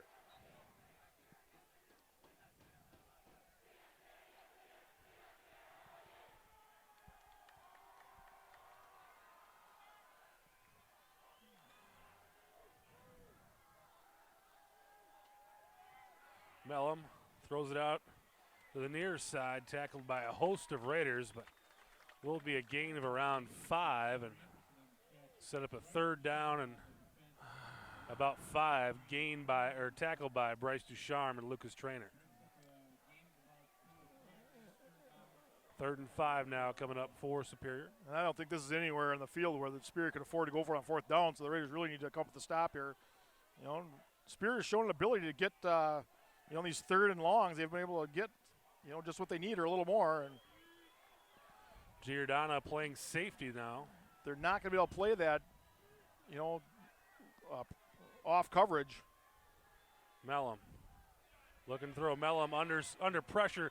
Throws it up. He's got his man, and Leibel still on his feet across midfield down to around the 48-yard line of Superior. And it looked like the Raiders were going to get off the field there, and Mellum basically pulled a rabbit out of his hat there. Again, it looks like, Jared Johnson, he came in, had good pressure, and he kind of let up and allowed Mellum to kind of sneak around him. I guess not sneak around him, allowed him to make the pass. And even though it was a hurried pass, Leibel was open and 1st down. 1st and 10 for Superior at the 50-yard line. Mellum back to throw. Throws it around the left side. Raiders say it's incomplete. They're going to say he caught it? Officials say he caught it. Well, gain of about 9 for Schwartz. Boy, the official was right there. I didn't see it, but 2nd and 1 now coming up for Superior. Well, Raiders need to come up with a big play here. We need something good to happen here. This was.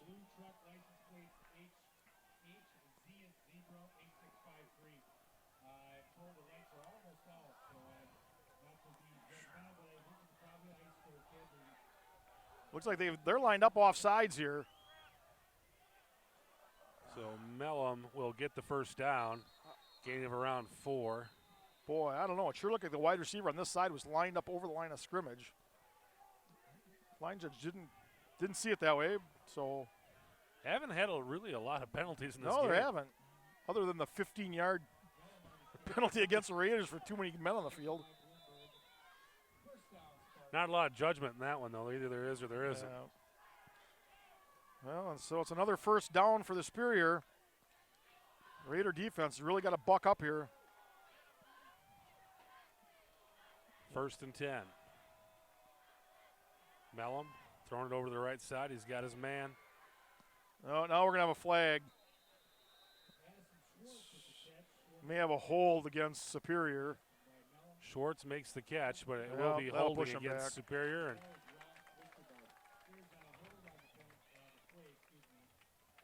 you can tell by taking a look at the field that it's got to be pretty spongy out there right now. It looks awfully wet. Well, we've gotten a lot of rain here over the last couple days, and although this field does, run the water off well, it is a natural turf field, and it's going to be a little more slick than a artificial turf field would be. So it looks to be about a 1st down and 21 now for the Spartans.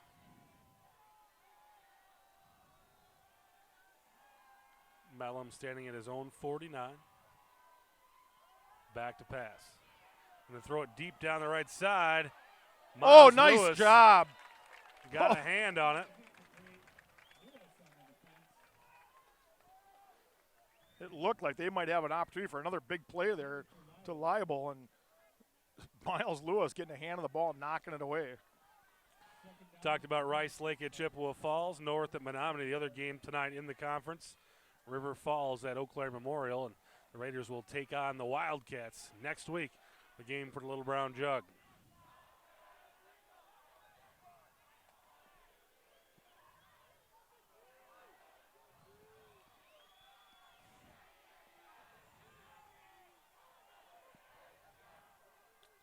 Mellum will roll to his right and will fire. He's got his man down to around the 33, 34-yard line.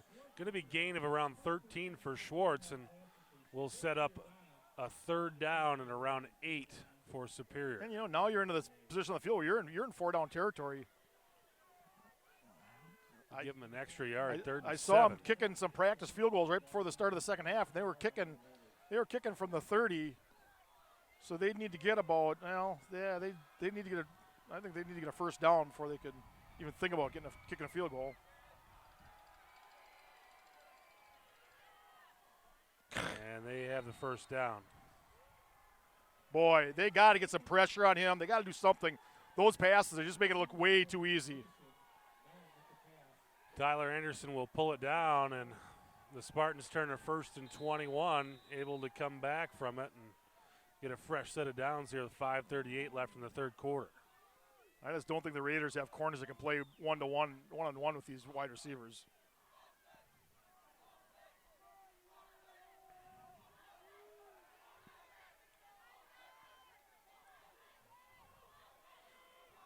First and 10.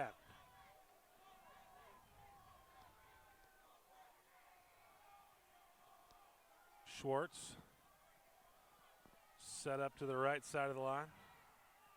Mellum throwing for Schwartz. And it's going to be incomplete. Coverage out there by Jake Giordano. Overshot him.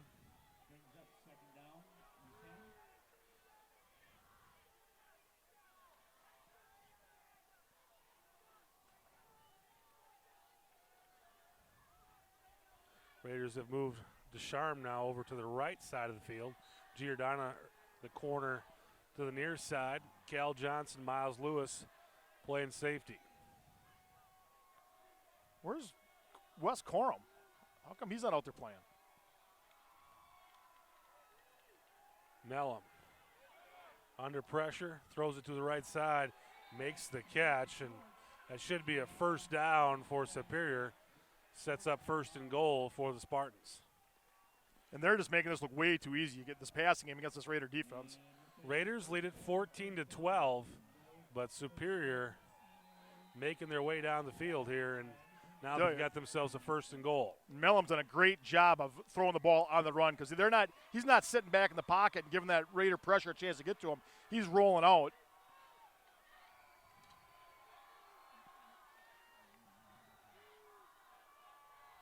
Mellum to his right.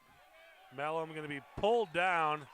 He will get himself back to the line of scrimmage, but Zach Kraft over there pulls down Mellum, and he will get back to the line of scrimmage, and that's about it. 2nd down and goal from the 9 coming up for the Spartans.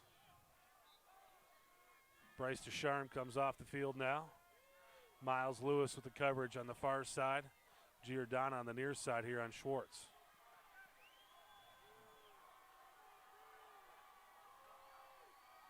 Mellum looking to throw. Mellum under pressure.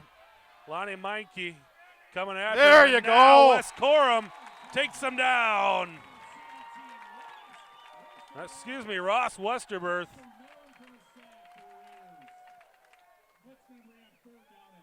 Boy, I'm really surprised that Mellum didn't just get rid of that ball. He had an opportunity where he could just thrown that ball, thrown it towards the receiver, thrown it out of the end zone, and got the ball back down by the 10. And it's a loss of 11 yards, and now it's a 3rd and 20 for Superior.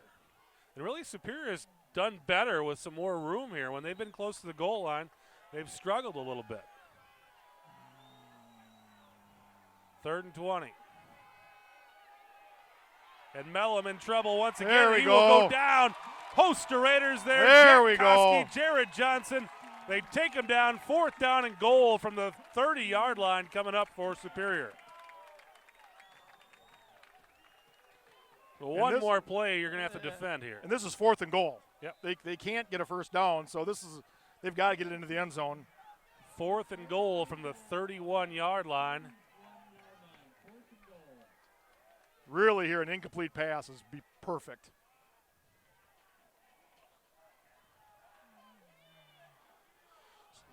Schwartz to the near side. Jake Giordano with the coverage on him. Mellum back to pass. Mellum firing across the middle. Touchdown! Mellum, touchdown. You got to be kidding me! How do you let that happen? Leibel, their number 1 receiver, shows why he's the number 1 receiver right up the middle, and really an easy pass and catch for the Spartans on 4th down and goal from the 31-yard line. And no pressure by the Raiders. The plays before that, they're bringing pressure. They're getting to them. They take off the pressure, play coverage, and it's a touchdown. With 2:42 left, Superior takes their first lead of the game. 2:42 left in the third quarter. Superior now leads at 18-14, and they're going to go for 2 here.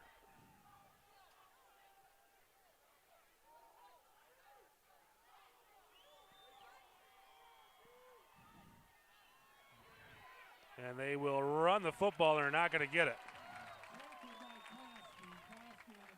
Jack Koski makes the tackle, and the score will stay 18-14 Hudson. Or 18-14 Superior, I'm sorry. And this Superior offense just making it look too easy. I mean, we talk about the Hudson offense overcoming obstacles and overcoming mistakes. I mean, Superior offense there just overcame 2 huge Hudson defensive plays. Couple of sacks there, backed them up, and like I said, it seems like Superior runs their offense better with a lot of room than they have when they've been down inside the 10-yard line. They've really had a hard time moving the football, and you just 4th and 31 you got to feel pretty good about, but at the same time when they've had room to throw the ball, they've seemed to throw it better. And you know, the times before that, Hudson was bringing pressure and they were getting to him. That time Hudson did not blitz anybody. They stayed back in coverage and they got sliced and diced. You got to use what works. Well, the Raider offense will have their second opportunity of the half here, and they are trailing really for the first time that they've trailed since Chippewa Falls.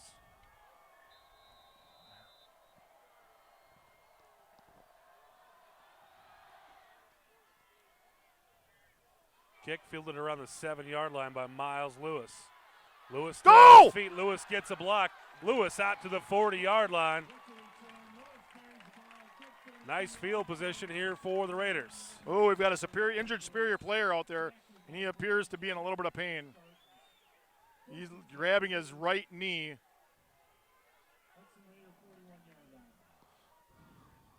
That does not look good. Training staff from Hudson will run out onto the field, and Raiders really need to get something going here. They really need to organize a drive and get that lead back.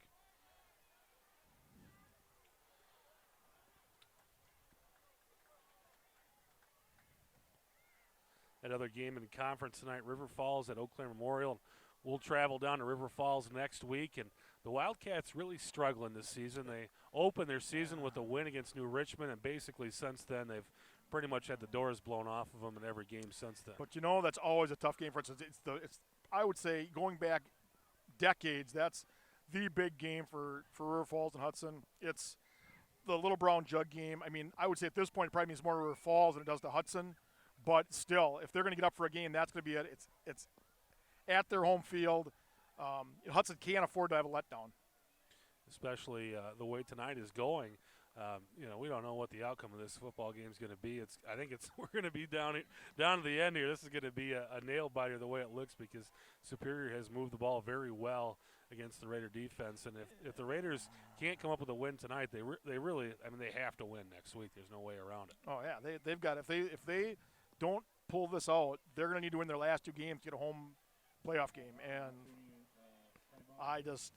that last drive is very, very disappointing to me. I mean, you had a golden opportunity. You know, the defense came up so big, getting those 2 huge sacks, and then you give it up on 4th and goal from the 30. It's going to be some embarrassing moments in the film room tomorrow.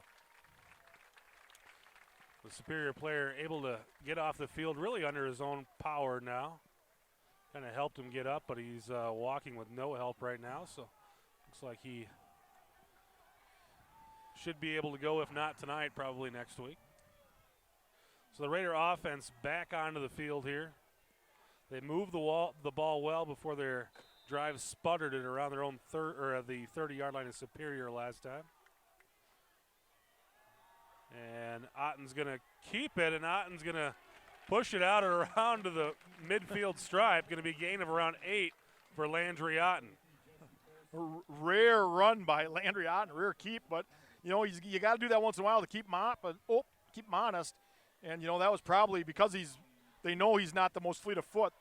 They were cheating to the pitch man, and that opened that inside lane up. And give him 8, 2nd down and 2.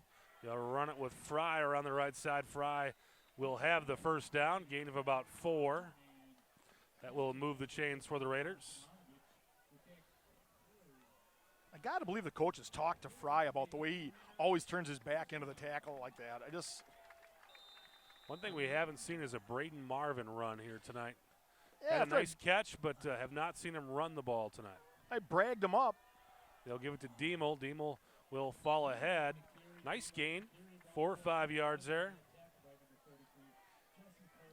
And this offensive line of Hudson. They really got to have an opportunity here to take over this game and get Hudson down into the end zone. You got Matthias Tobin, John Wilgren, Josh Nelson, Matt Wang, Andy Johnson. 2nd and 6. They'll give it to Diemel again. Diemel's going to get about 2. Set up a 3rd and 4 now for the Raiders.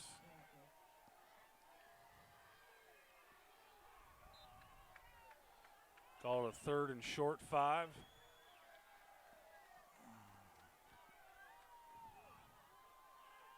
Otten from the pistol. They'll fake the handoff to Marvin. Otten throws it across the middle. There it is! Caught by He's going to score! Giordano will score! In a foot race. Touchdown, Raiders! Hudson gives up the lead, and they respond with a touchdown drive of their own. Landry Otten to Jake Giordano across the middle, and I feel like we've seen that play before. Otten across the middle and just turns it into a sprint, and we've really yet to see anybody catch him in that position. And I think got to believe the 2 fastest guys on the field tonight for Hudson is Jake Giordano and Braden Marvin. And once he gets a little separation, nobody's going to catch Jake. Hunter Fry set to kick the extra point here. High snap, kick is up, and the kick is good. The Raiders take a 3-point, 21-18 lead over Superior.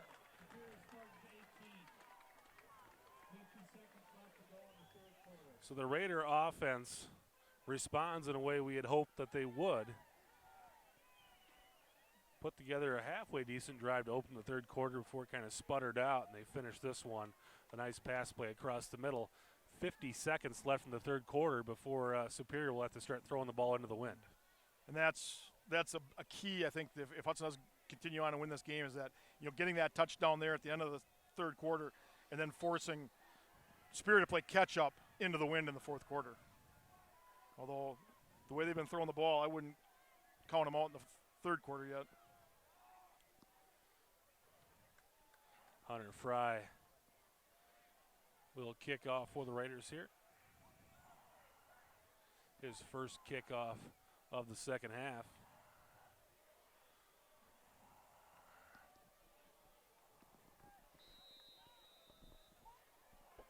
Maybe catch him off guard and kick it into no man's land around the 30, 35-yard line and get Giordano on that far side, the speedster down there to recover it. He's going to kick it out of bounds. Oh, kind of looked like that's what he was trying to do. So the Spear's going to end up with really good field position. Spartans will start this drive on their own 35-yard line. Now, is it where the ball went out, or is it the 35? I think it went out about the 40. Looks like that's where they're going to mark it, as at the 39-yard line. I think 38. Hudson gets a pretty favorable spot there. Bryce Descharme with the coverage over here on Leibel. Leibel to the near side. And they're throwing for Leibel. And he's not going to catch up. Boy, I think Descharme got away with a little bit of a hold there. You cannot have that Descharme one-on-one with Leibel. I don't know if I'd have anybody one-on-one with Leibel exactly. right now. Maybe Miles Lewis. I mean, I don't know Bryce Ducharme. He hasn't played a whole lot, but I just don't understand that defensive call. Obviously, they must have confidence in him. 45 seconds. That wind's starting to pick up a little more. Left here in this third quarter.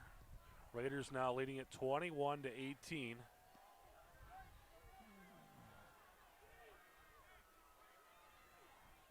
Superior looking over to the near side and it'll be incomplete.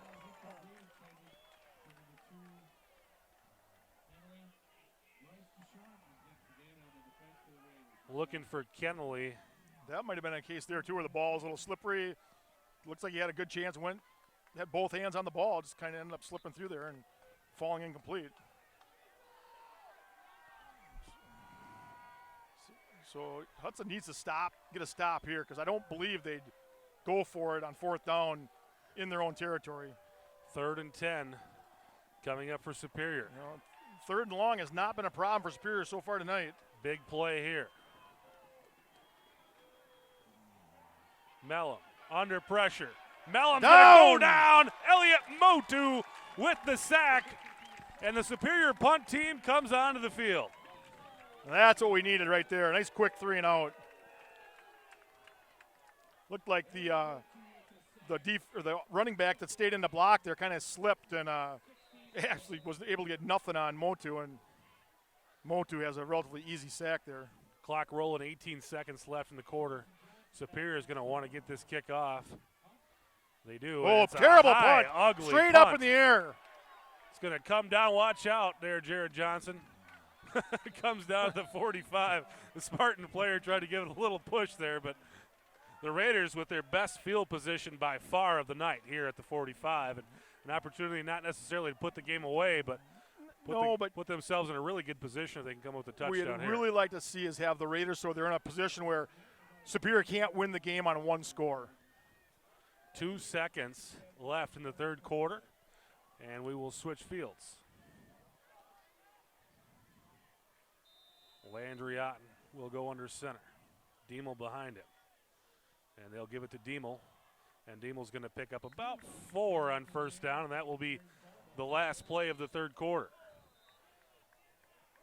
So at the end of 3, it's Hudson 21 and Superior 18. Well, you know, as ugly as that 4th and goal was for the Raiders, they did manage to add 1 point to their lead in the third quarter.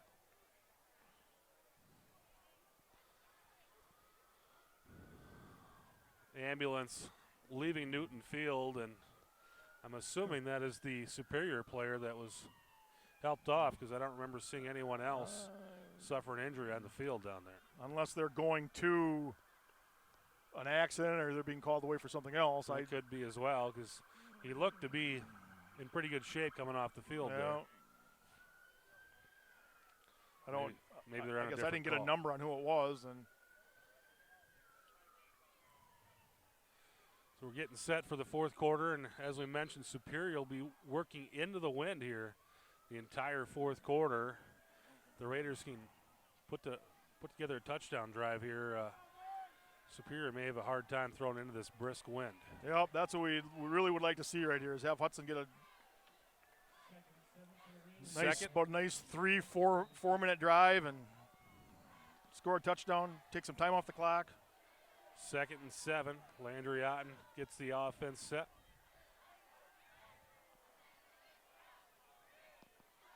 Jake Giordano, the receiver, to the near side. They'll give it to Diemel, and Diemel's going to pick up about 5. It'll set up a 3rd down and short. 3rd and 2 coming up for Hudson.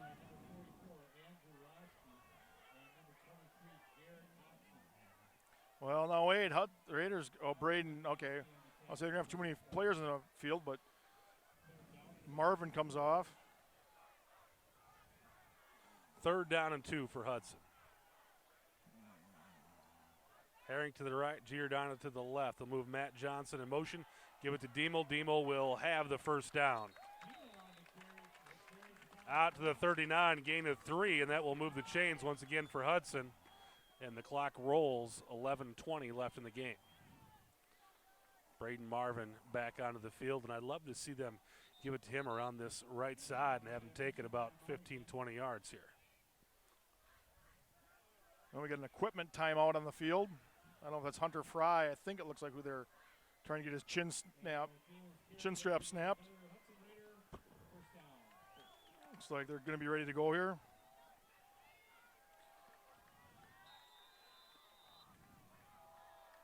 First and 10 for the Raiders at the 35-yard line of Superior. Otten under center. They're going to run the option.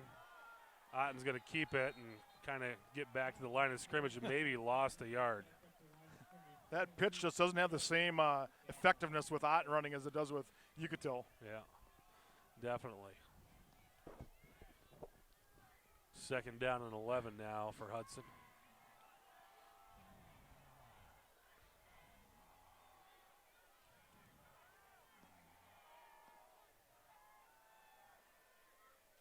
Otten to throw. Otten's going to throw it deep, looking for Hunter Fry. Caught it! Makes the He catch. caught it! Hunter Fry Yes! with a big catch down to the 15-yard line. First and 10 coming up for Hudson. That was a grab by Hunter What a Fry. catch. You know, we saw the circus catches last week, and here Hunter Fry comes up with another one this week. Diving catch to extend the Raider drive. Clock rolling 10:31. First and 10 for Hudson at Just the 15-yard line. what we need to do is keep that clock rolling. And Oh, white hole. Demel, a lot of room. Demel down to the 6-yard line.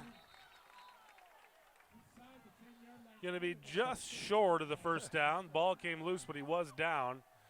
Be about a 2nd and 1 here coming up for the No, Raiders. I think they're going to give him a first down, Chris.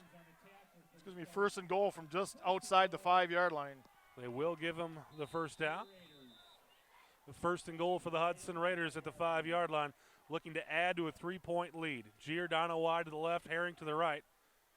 They'll send Matt Johnson in motion, and they're going to give it to Dayton Demel. Demel ahead's going to pick up about 2. You know, we've seen Hudson struggle at this position on the field in games past, you know, having a tough time getting the ball in the end zone. Bring Braden Marvin back into the game. I'd really like to see him run something wide with Braden Marvin. You know, he's lined up on the far side of the field, so he'd have to be coming this way to the short side of the field, but there it is. They're going to do it. They're going to give it to Marvin. He's Marvin's gonna got score. it. Marvin, touchdown Raiders. And the Am I Raiders, Nostradamus or what? Joel Stradamus calls it once again. Marvin to the short side of the field, and it's about time they give him the ball in the running game. We've talked about him the last, 3-4 games. You know, the speed he has, racing a guy to the pylon. There's not many kids in this Big Rivers Conference that can catch him. Cal Johnson will hold the extra point. Hunter Fry to It's a kick big it extra through. point here. Raiders leading 18-27. This can make it a 10-point lead. And Fry gets it through, and that will make it 28-18 Hudson. And that was a big drive, Joel. 9:30 left in the game. Still a lot of time, but to go out to a 2-possession lead with Superior having to work into the wind here. Realistically, I got to believe that with this win, that takes almost any possibility of Superior kicking a field goal, a long field goal, out of it. You know, they're going to have to score with every possession now.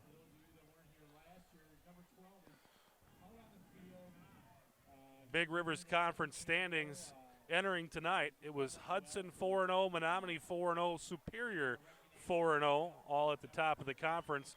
Rice Lake, Eau Claire Memorial, Eau Claire North, and Chippewa Falls 1-3. Chippewa got their first win last week in River Falls, and River Falls the lone winless team in the conference at 0-4.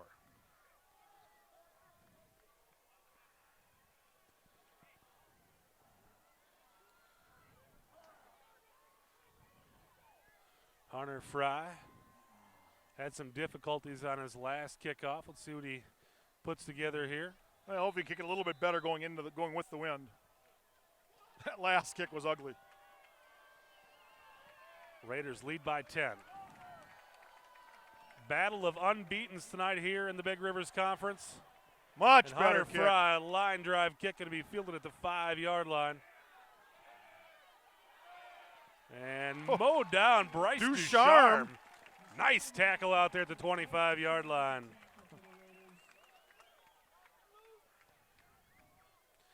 Basically just took his legs out from underneath of him. You know, maybe that's one of the reasons why they have that Bryce Ducharme play. There's a sure tackler.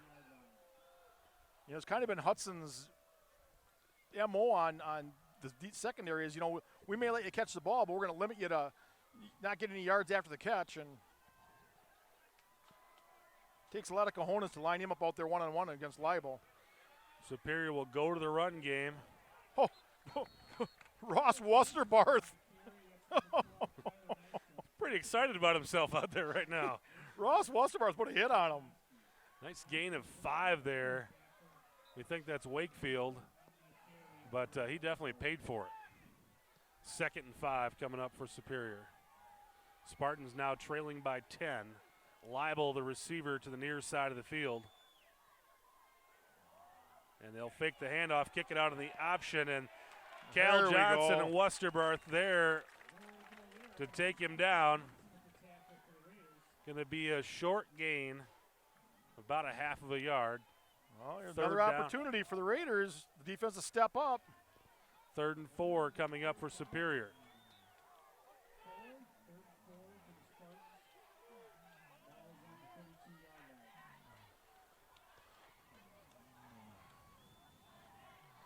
Spartans will bring Anderson in now, the receiver to the near side of the field. Mellum looking to throw. And throwing it deep. Jake Giordano was there. Nice catch by Schultz. And that was just an unbelievable throw and catch. Giordano had great position.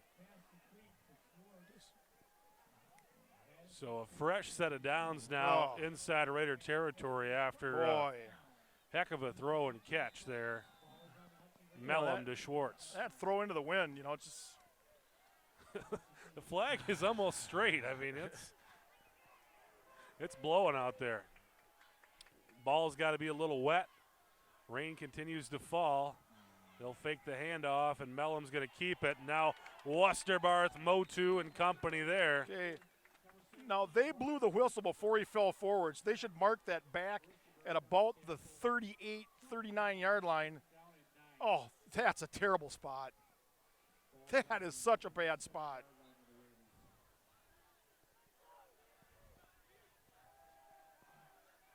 Second and 9 coming up for Superior. Leibel, the receiver to the near side of the field. He's their weapon. Mellum looking to throw. Looks off Leibel's going to throw it deep down to this side. Miles Lewis in there in coverage along with Jake Giordano, and they're able to knock it out of there. 3rd and long coming up for Superior. This point in the field, though, I believe Superior is going to be going 4 downs here, especially down 10 with 7 minutes left. Yeah, I got to believe they're in 4-down territory the rest of the way out here. That would have been a nice pick there to get for Miles. You had the one nice one in the end zone in the first half, and again, that was again where he's thrown into the wind. Maybe you can get another one here. Mellum throwing to the right side. He's got his man Schultz. Caught it. A very nice catch by Schultz will move the chains once again for Superior. Schwartz, excuse me. Clock stopped, 7:11 left in the game. Raiders lead it 28-18 in the 4th quarter, with Superior moving the ball well here into the wind and in the rain.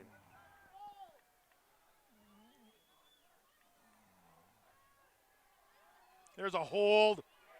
Mellum under pressure. Mellum's going to go down. Jared Johnson pulls him down. Loss of 6 on the play, and it'll set up 2nd down and long. Zach Kraft was mugged on that play. They did everything but tackle him, and they were trying to do that. Called a loss of 7. 2nd and 17 now for the Spartans. Officials have been pretty hesitant to throw flags tonight. Mellum looking to throw. Mellum under control, under pressure, throwing it deep, intercepted. Bryce Ducharme pulls it out of the air, and the Raiders have sent the Spartan offense back to the sideline. Landry Otten and company will come back onto the field. 6:24 left in the game. That's why he's back there. Bryce Ducharme, a name we haven't called a lot all season, having a heck of a game. And he's really been put on an island. Been out there by himself on Libel. And you're playing against Libel one-on-one, and so the Raiders will come onto the field. Football on their own 13-yard line. Herink, the receiver, to the far side of the field. Otten under center. Otten's going to give it to Diemel. Nice hole for Diemel up the middle. Going to be a gain of 4 or 5 on first down. And this is a possession where the Raiders really, what they need to do is take some time off the clock and change the field position. If they can get this ball out to the 40-yard line and then be forced to punt, you're going to give Superior a much longer field to go. 6 minutes, just under 6 minutes now left in the game. Matt Johnson comes in there. Johnson in motion. And they will give it to Hunter Fry. Hunter Fry will have the first down. Out to... It's going to be close. Yeah, it's going to be real close. Oh, they've signaled first and down. They move the chains. First down for the Raiders. Here we go. And that's out to about the 23, 24-yard line. Just keep having first downs like that. About 5 more of them. Four Superiors are taking some timeouts. 5:35 left in the contest. Herink, the receiver to the near side. And they're going to run up the middle with Diemel. And another nice run by the sophomore. Gain of about 6. He's like a mini bowling ball. He is. He's not a big guy, but they can never take him down with one man. And he always falls forward. He always gets that extra yard or two. I can assure you when Dayton Diemel started practice back in early August, he didn't think he would be doing what he's doing right now. Yeah, very rare for a sophomore to get any playing time for the Raiders, and this one's getting a lot and doing a great job. They'll give it to Braden Marvin, and Marvin is close to a first down. Nice little move there, Braden. A little. That will move the chains. Kind of a shuck move where he kind of brushed the defender aside and cut inside him to get the first down. Move the chains for Hudson. Place the the ball at the 35. Move the chains and keep that clock ticking. 4:35 left in the game. Raiders lead it 28-18. I gotta believe if the Spirit can get them for a short or no gain, they're going to start taking their timeouts. Landry Otten taking his time out there. Well, they're starting to count. You got to get the ball snapped. There we go. They'll give it to Diemel. And Diemel this time only about to get around a yard or two there in first down. Superior still not willing to use their timeout, so. Give them 2.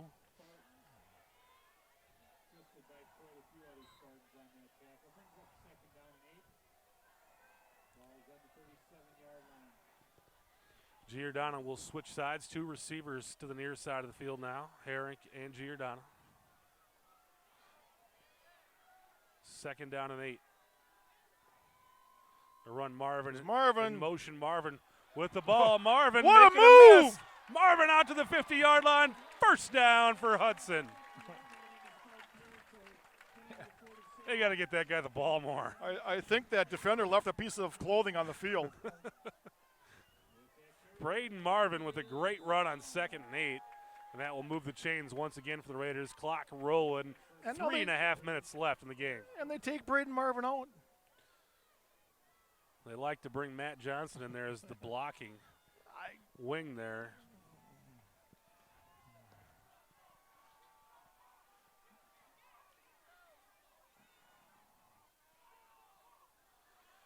And they will give it to Diemel, and Diemel, another nice run on first down, 6 or 7, and makes it a lot easier. Spartans taking timeout. That will be Superior's first timeout, but makes it a lot easier to call plays on second down when you pick up 5-6 yards on first down. Yeah. Now if All the Raiders have to do is just maintain it. This has been an impressive drive by the Raider offense. Starting deep in their own territory, and they haven't had any big plays. The one play to Marvin was probably 15, maybe 20 yards, but it's all been 5-6 yard runs. This is kind of exactly what we're used to seeing out of this Hudson team. This methodical 5, 6, 7 yards at a clip kind of drive. Haven't seen it really in the last few games. They've been coming up with some really big plays in the passing game, but this is something that the Raiders have to prove that they can do really when we start getting into these Menominee games, and then when we get into the postseason, you got to be able to put the opponents away with a drive like this. Yeah, I got to believe though, Hudson gets into the playoffs, they're going to have some teams coming after them with a chip on their shoulder. They pretty much embarrassed Appleton last year, and they may have to play that team again.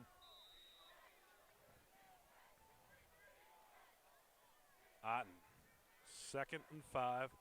Otten will give it to Marvin. Marvin able to slide out of a tackle, and again, falls forward. Going to be gain of around 4 or 5.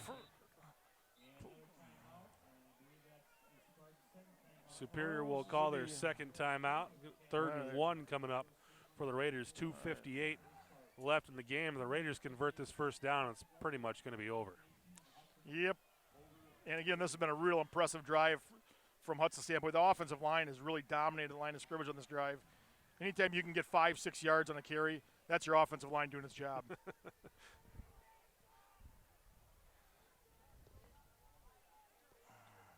Raiders have really moved the ball pretty well offensively. They're kind of a victim of some poor starting field position in that first half. And in the second half, they've really put together some nice drives. They only had one drive that didn't end in points, and that was really just kind of fizzled out around the 30-yard line.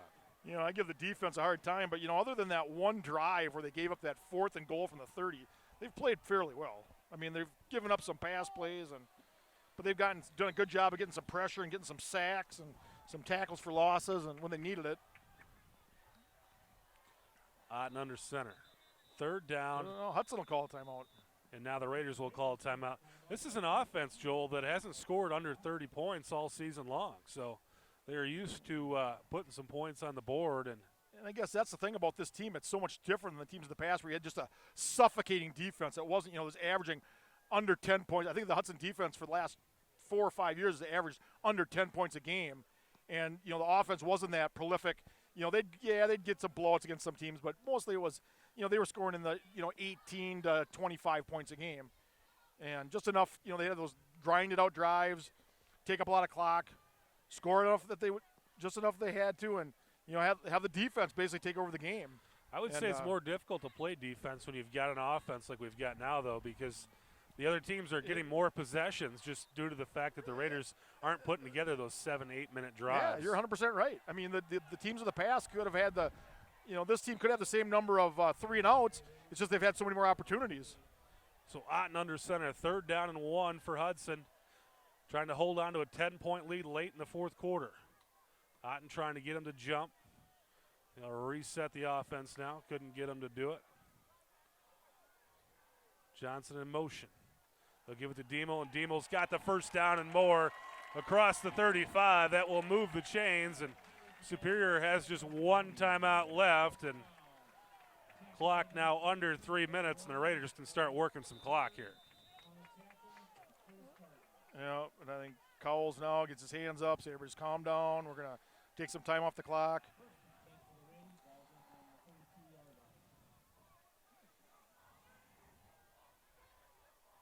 Otten barks out the signal. Run Johnson in motion once again. They'll give it to Hunter Fry, and Fry gets about a yard or 2 on first down. Clock continues to roll. 2:20 left in the game. Braden Marvin back into the game.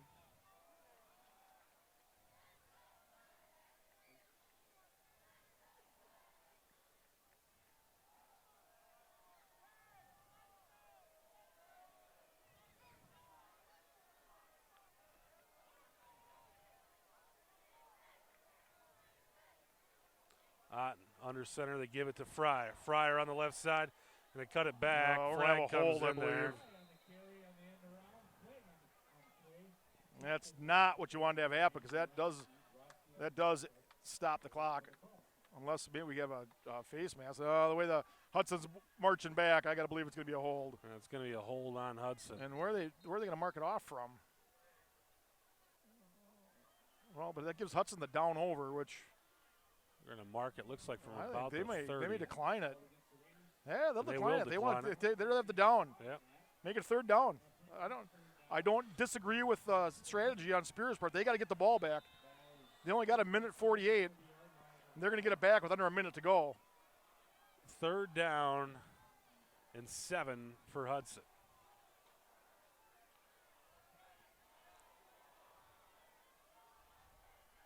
Braden Marvin.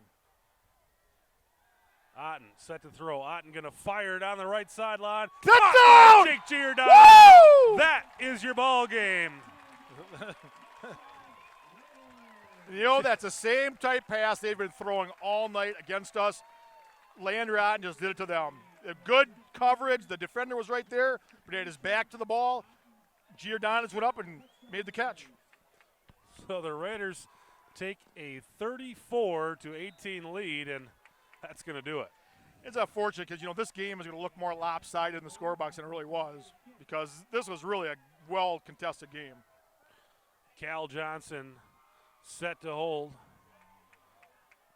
Hunter Fry to kick. Gets it down, kick is up, it is good, and the Raiders stretch the lead to 35-18.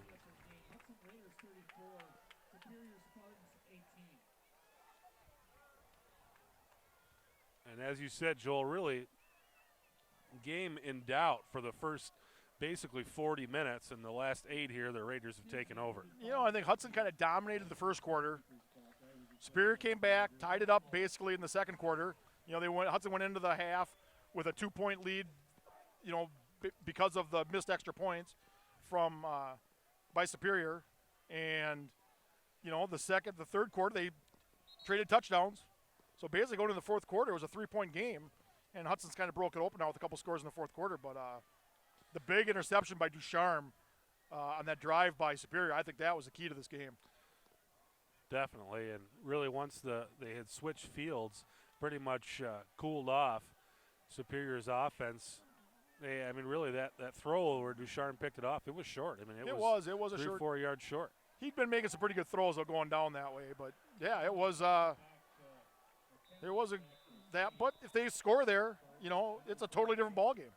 1:25 left in the game. Hunter Fry to kick off. Line drive kick, fielded it around the 8-yard line by Superior. And the Spartans with an opportunity, pulled down at around the 35 as Leibel and Superior offense will come onto the field. 1:17 left and down 17 points. You know, I would say that other than, you know, their non-conference game against Minnetonka and Chanhassen, this is the best team that Hudson's faced. Rice Lake was good, but I don't think they were as good as Superior is. They didn't have as many weapons. These receivers for Superior are outstanding. Mellum set to throw. And Nice. taken down immediately. Bryce Ducharme Ducharme. again. Nice open field tackle. Carter Anderson picks up 2 on the catch. And that's not enough. Clock rolling under 1 minute left in the game. And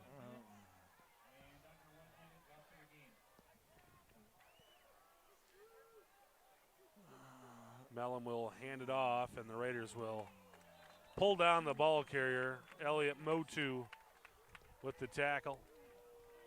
And I think Superior has pretty much resigned itself to the fact that this game's over. 38 seconds left. I believe they'll have to run one more play. And Raiders making some changes. Zach Kraft coming out.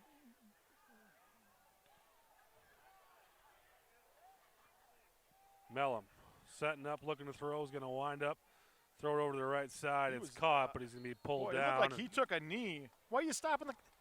No, you don't stop. Oh, 'cause well, they have first to down. stop it First to down. move the chains here, but Well, they're going to get one more play in here, and that's going to be it. And they'll wind the clock. 14 seconds left. this will be the last play.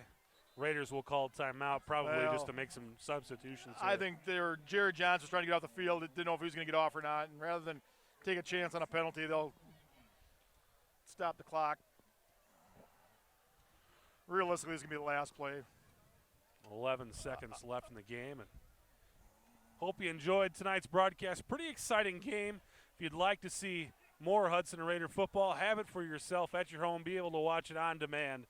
Contact us, info@riverchannel.org, or you can call us on the phone, 715-386-0115, to order this game or the entire season. And I know you folks that have Baldwin Telecom, there is a contract going on, or negotiation between Baldwin Telecom and the River Channel. So if you want to continue seeing the River Channel, call Baldwin Telecom and tell them how you feel. Mellum winding up, throwing it downfield. Going to be caught. And 4 seconds left. Yeah. They'll stop the clock to move the chains. Definitely a little bit of a push off there. They're not going to call it with under 4 seconds to go and a 17-point lead. Superior right up to the line of scrimmage, waiting to snap this football. 3 seconds left. I believe Superior has one timeout left, and they're going to call it. This is maybe one of those things that Superior trying to get another score on the clock here to help them out in the seedings meeting. Make this game look a little closer. Well, realistically, it was closer than what the score is right now. Trying to maybe make it look like it was as close as it was by getting into the end zone here. It might help them, get them maybe you go from a 4 seed to a 3 seed by doing this. Games set up a little differently than they were a few years back when they bracketed everything. Now it comes down to seeding and your record, and also, a lot of this, the scores really could make a difference here. Well, they have that seeding meeting. Oh, they're going to try to kick a field goal. This I don't get. So they're going to set up for a field goal here. It's about a 32-yard field goal attempt. 3 seconds left. Ooh, and it's up, and I believe it is good. They're going to say no signal, no good. No good. It would say it's wide left. It looked good to me. Boy, I don't know about that. I don't get that. I don't get that at all. So the Raiders. I don't get that at all. Wide left. The two officials looked at each other like they were waiting for one of them to make a call. I thought it was good, but they're going to call it a football game. Why not? So your final score tonight, the Hudson Raiders 35, the Superior Spartans 18. So a big win for the Raiders tonight. 2 4-0 teams in the Big Rivers Conference facing off this evening, and this really sets the Hudson Raiders up in a really good position. This Superior team plays Menominee next week. Menominee also undefeated. It looked like they were playing a pretty tight game with Eau Claire North. We don't have a final on that right now, but Superior will take on Menominee next week. We'll go to River Falls, and then the last game of the season, the Menominee Mustangs right here on Newton Field, and that game's probably going to be for the conference crown. Yeah, I don't believe that Menominee's going to lose to North, but you never know. When we talked at the beginning of the season, we figured Hudson had to win 3 games to win the conference. They had to beat Rice Lake, they had to beat Superior, and they had to beat Menominee.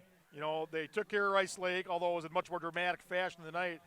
Superior, we talked about the number of points they've been putting up. They put up over 100 points in their first 2 games.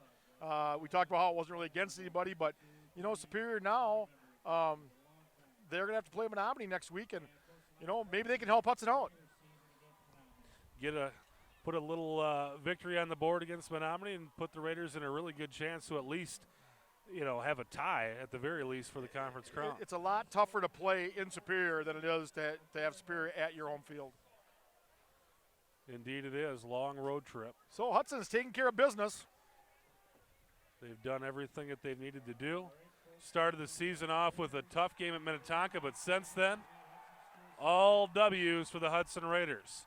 For Joel Eby, I'm Chris Larson. The Hudson Raiders victorious once again here tonight at Newton Field. They improved to 5-0 in the Big Rivers Conference, and the Raiders win it tonight 35-18 over Superior.